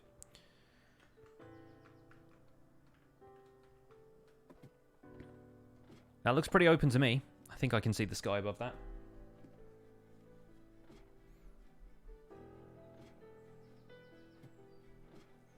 Am I ever going to try and build something above the bedrock in the nether? Yes, I am planning on building the donut gold farm at some point. But I'm also planning on building that in the nether at some point as well, because it's still possible to do, it just takes a lot more clearing out, which, as you can see, I'm not above doing. Right now I am above doing it, but that's neither here nor there. So yeah, I can still get onto the roof of the nether. I'm pretty sure there is a 1.14 way of breaking bedrock already. Correct me if I'm wrong, folks, but I think at least, I think somebody like Frilioth may have posted a tutorial about it a little while ago. T. Chapman is asking how I got up there in the first place. There is a Minecraft Survival Guide episode about that, although the method for breaking bedrock is outdated. It was patched in 1.14, but I'm pretty sure there is a new version already. But it used to be the case that you used to do some weird stuff with pistons, and it would... Ah! Freaking blazes! Every time. But yeah, you do some weird stuff with pistons, and it would end up messing with the bedrock blocks up there. This is what I don't want. This is what I would rather avoid. It's all these wither skeletons hanging out in the area I'm trying to build my nether hub. Oh, it's actually easier in 1.14? Nice. GG, Mojang.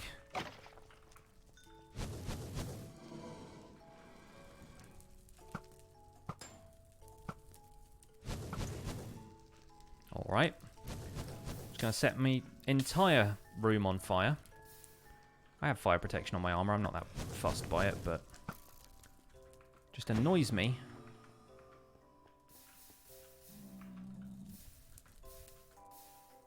There we go. I did get my stuff back, nice foe. Yes, thank you for asking. I'm using that stuff right now.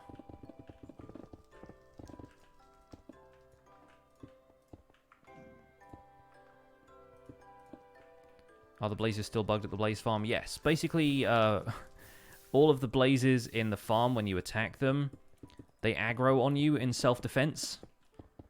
And since blazes pass aggro to other blazes, it means that anything in the blaze spawner room ends up floating upwards and not getting caught by the slime block flying machines. I do not know if Nembon's farm for blazes that relies on their pathfinding AI is affected by 1.14 or not. Because in theory, they're still trying to, like, get to you, but also when they aggro, they're trying to get away from you, so I don't know. I don't know how that works. Basketball Brian, I have 6 deaths in this world, and many more in many other worlds.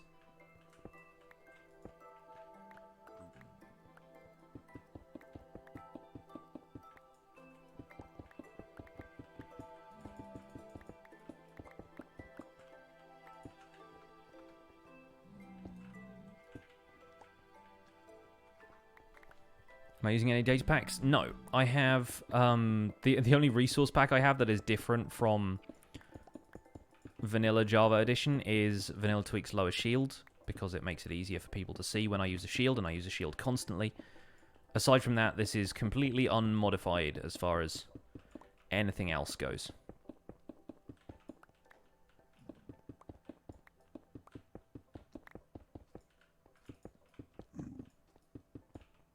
Yeah, somebody on today's survival guide episode thought that me dying to that Vindicator was my first death. It's like, you clearly tuned into this series recently. I've only died on camera a couple of times, but it's,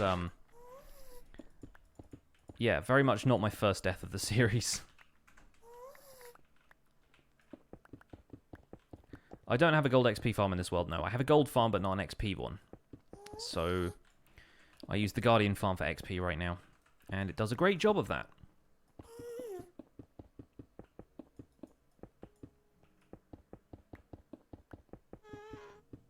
Yeah, people have told me the Optifine preview is out for 1.14. Looking forward to them releasing 1.14.1 just as Mojang updates to 1.14.2.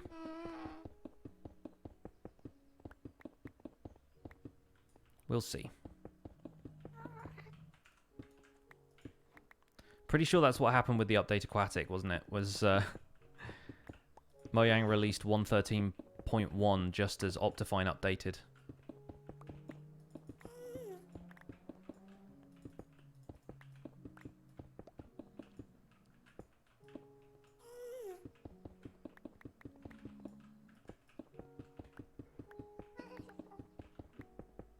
Link to the best Enderman XP farm. Just search for Nembon MC. Gnembon MC, and you'll find his Ender Mini farm on that channel, which is probably the best XP farm out there. It's the one that Doc and Iskal have both built on the Hermitcraft server that gives you XP faster than you can collect it. Well, that's that area cleared out. This is looking pretty great so far, and by pretty great I mean it looks like a giant stone slab area, but I'll take it. There you go, Paranor's got the links. Should you ever play Pocket Edition for fun? Up to you. Depends what you consider fun. Personally, I don't think I could deal with having, like, mobile controls for Minecraft. I find it weird enough going back to playing with a controller if I ever play the Xbox version, which I've done a couple of times since making the switch to Java. But, yeah, I have no idea how I would play this on, like, a touch-based interface. Then again, I don't really do that much mobile gaming in general, so Some people are probably way more used to it than I am. What I'm planning for the Nether Hub is this entire area is first of all going to be stone slabs so that pigmen don't spawn. These guys are just hanging out here because they were spawned up there and then they walked down into here. Although if I fly away for far enough, won't they just despawn? If I go back from here, that's probably been 128 blocks. Yes, there we go. Lovely, empty, pigman-free Nether Hub floor. The idea is that we're going to have a glass floor at this level, or perhaps, yeah, no, definitely at that level, because that's the level of the bottom row of the Nether portal. And then the floor is going to be decorated with a compass rose, which is one of those ornaments you see at the side of maps that has like a north, south, east, and west thing. And then around the outside, there's going to be a ring with like little dioramas of all the different biomes. It's going to be a big project and ultimately kind of pointless, but I'm going to enjoy every minute of it. And I hope you guys are as well, because we're going to be building a lot of it on streams, I expect.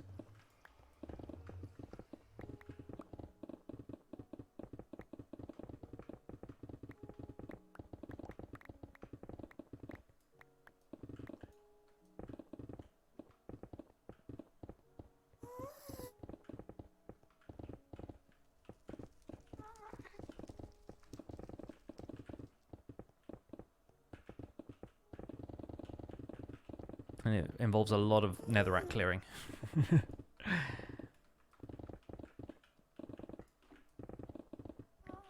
But I think we are just going to clear out a little bit more of this and then wrap up for the day and find somebody to raid. Find me somebody to raid. Find me somebody to raid. Do I usually stream at this time? Yes, I usually start at 3 PM UK time, which was 3.5 hours ago. And I stream Tuesdays, Thursdays, and Sundays at basically this time.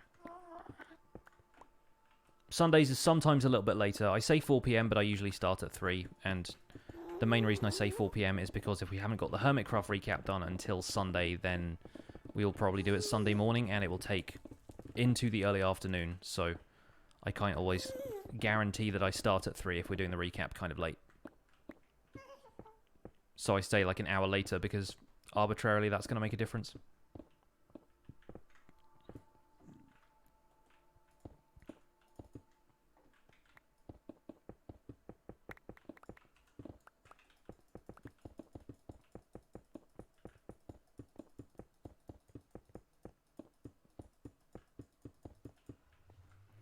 You had an efficiency 5 villager, but it converted to a farmer. How do you get it back?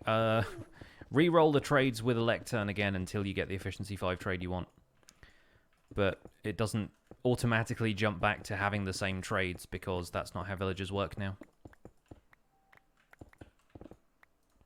But just pop a lectern down in front of it. If you don't like the trades, break it, put it down again.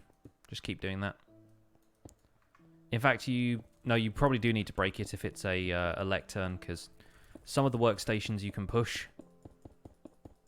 I don't think you can with a lectern.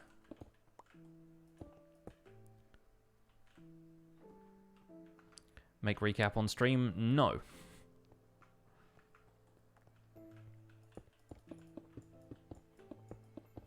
Not least because recap also relies on us making jokes, and it is harder to make jokes when you have an audience. Ask any comedian. But yeah, I don't think we could do recap as like a live thing at all. It wouldn't work that way.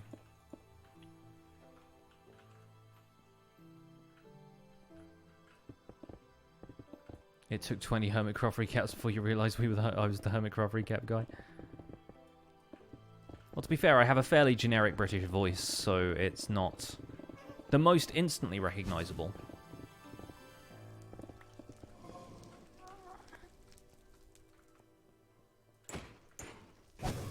I have any number of people telling me that I sound like every British actor they've ever heard. Tab is streaming. So is Joel, I think.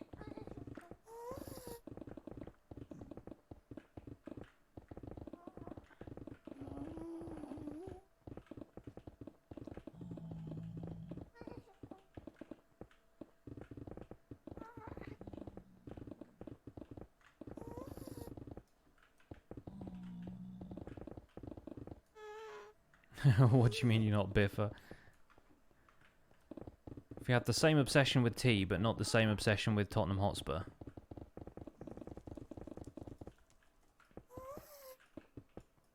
At least I think he's a Spurs fan. I can't remember.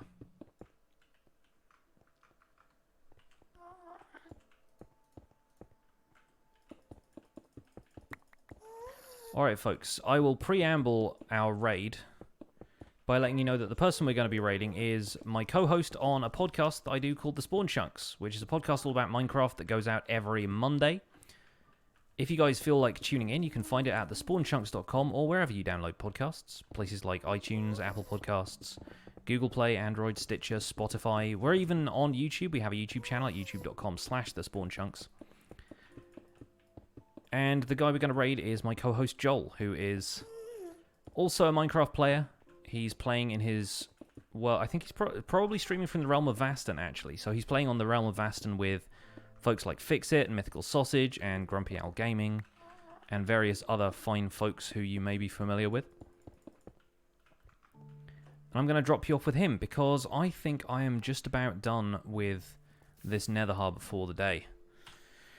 By which I mean the Nether Hub itself is not done, but I am pretty tired of looking at it. So we're going to call it there. Thank you so much again to Azuma for the raid. Thank you so much to everyone who has stuck around since then, dropped a follow, subbed, used the Twitch Prime, cheered some bits. Normal71, thank you for the bits, the 500. I appreciate you a great deal. So yeah, we're going to send you over to Joel Duggan now. He is a family-friendly streamer, so don't worry too much about that. You won't find any nasty words coming out of that man's mouth, at least not while he's on camera. And thank you so much for being here. Sending 500 people over to Joel is going to be amazing. Really appreciate you guys stopping by. My name has been Pixorifs. I'll see you guys on Thursday for another stream. Take care. Bye for now.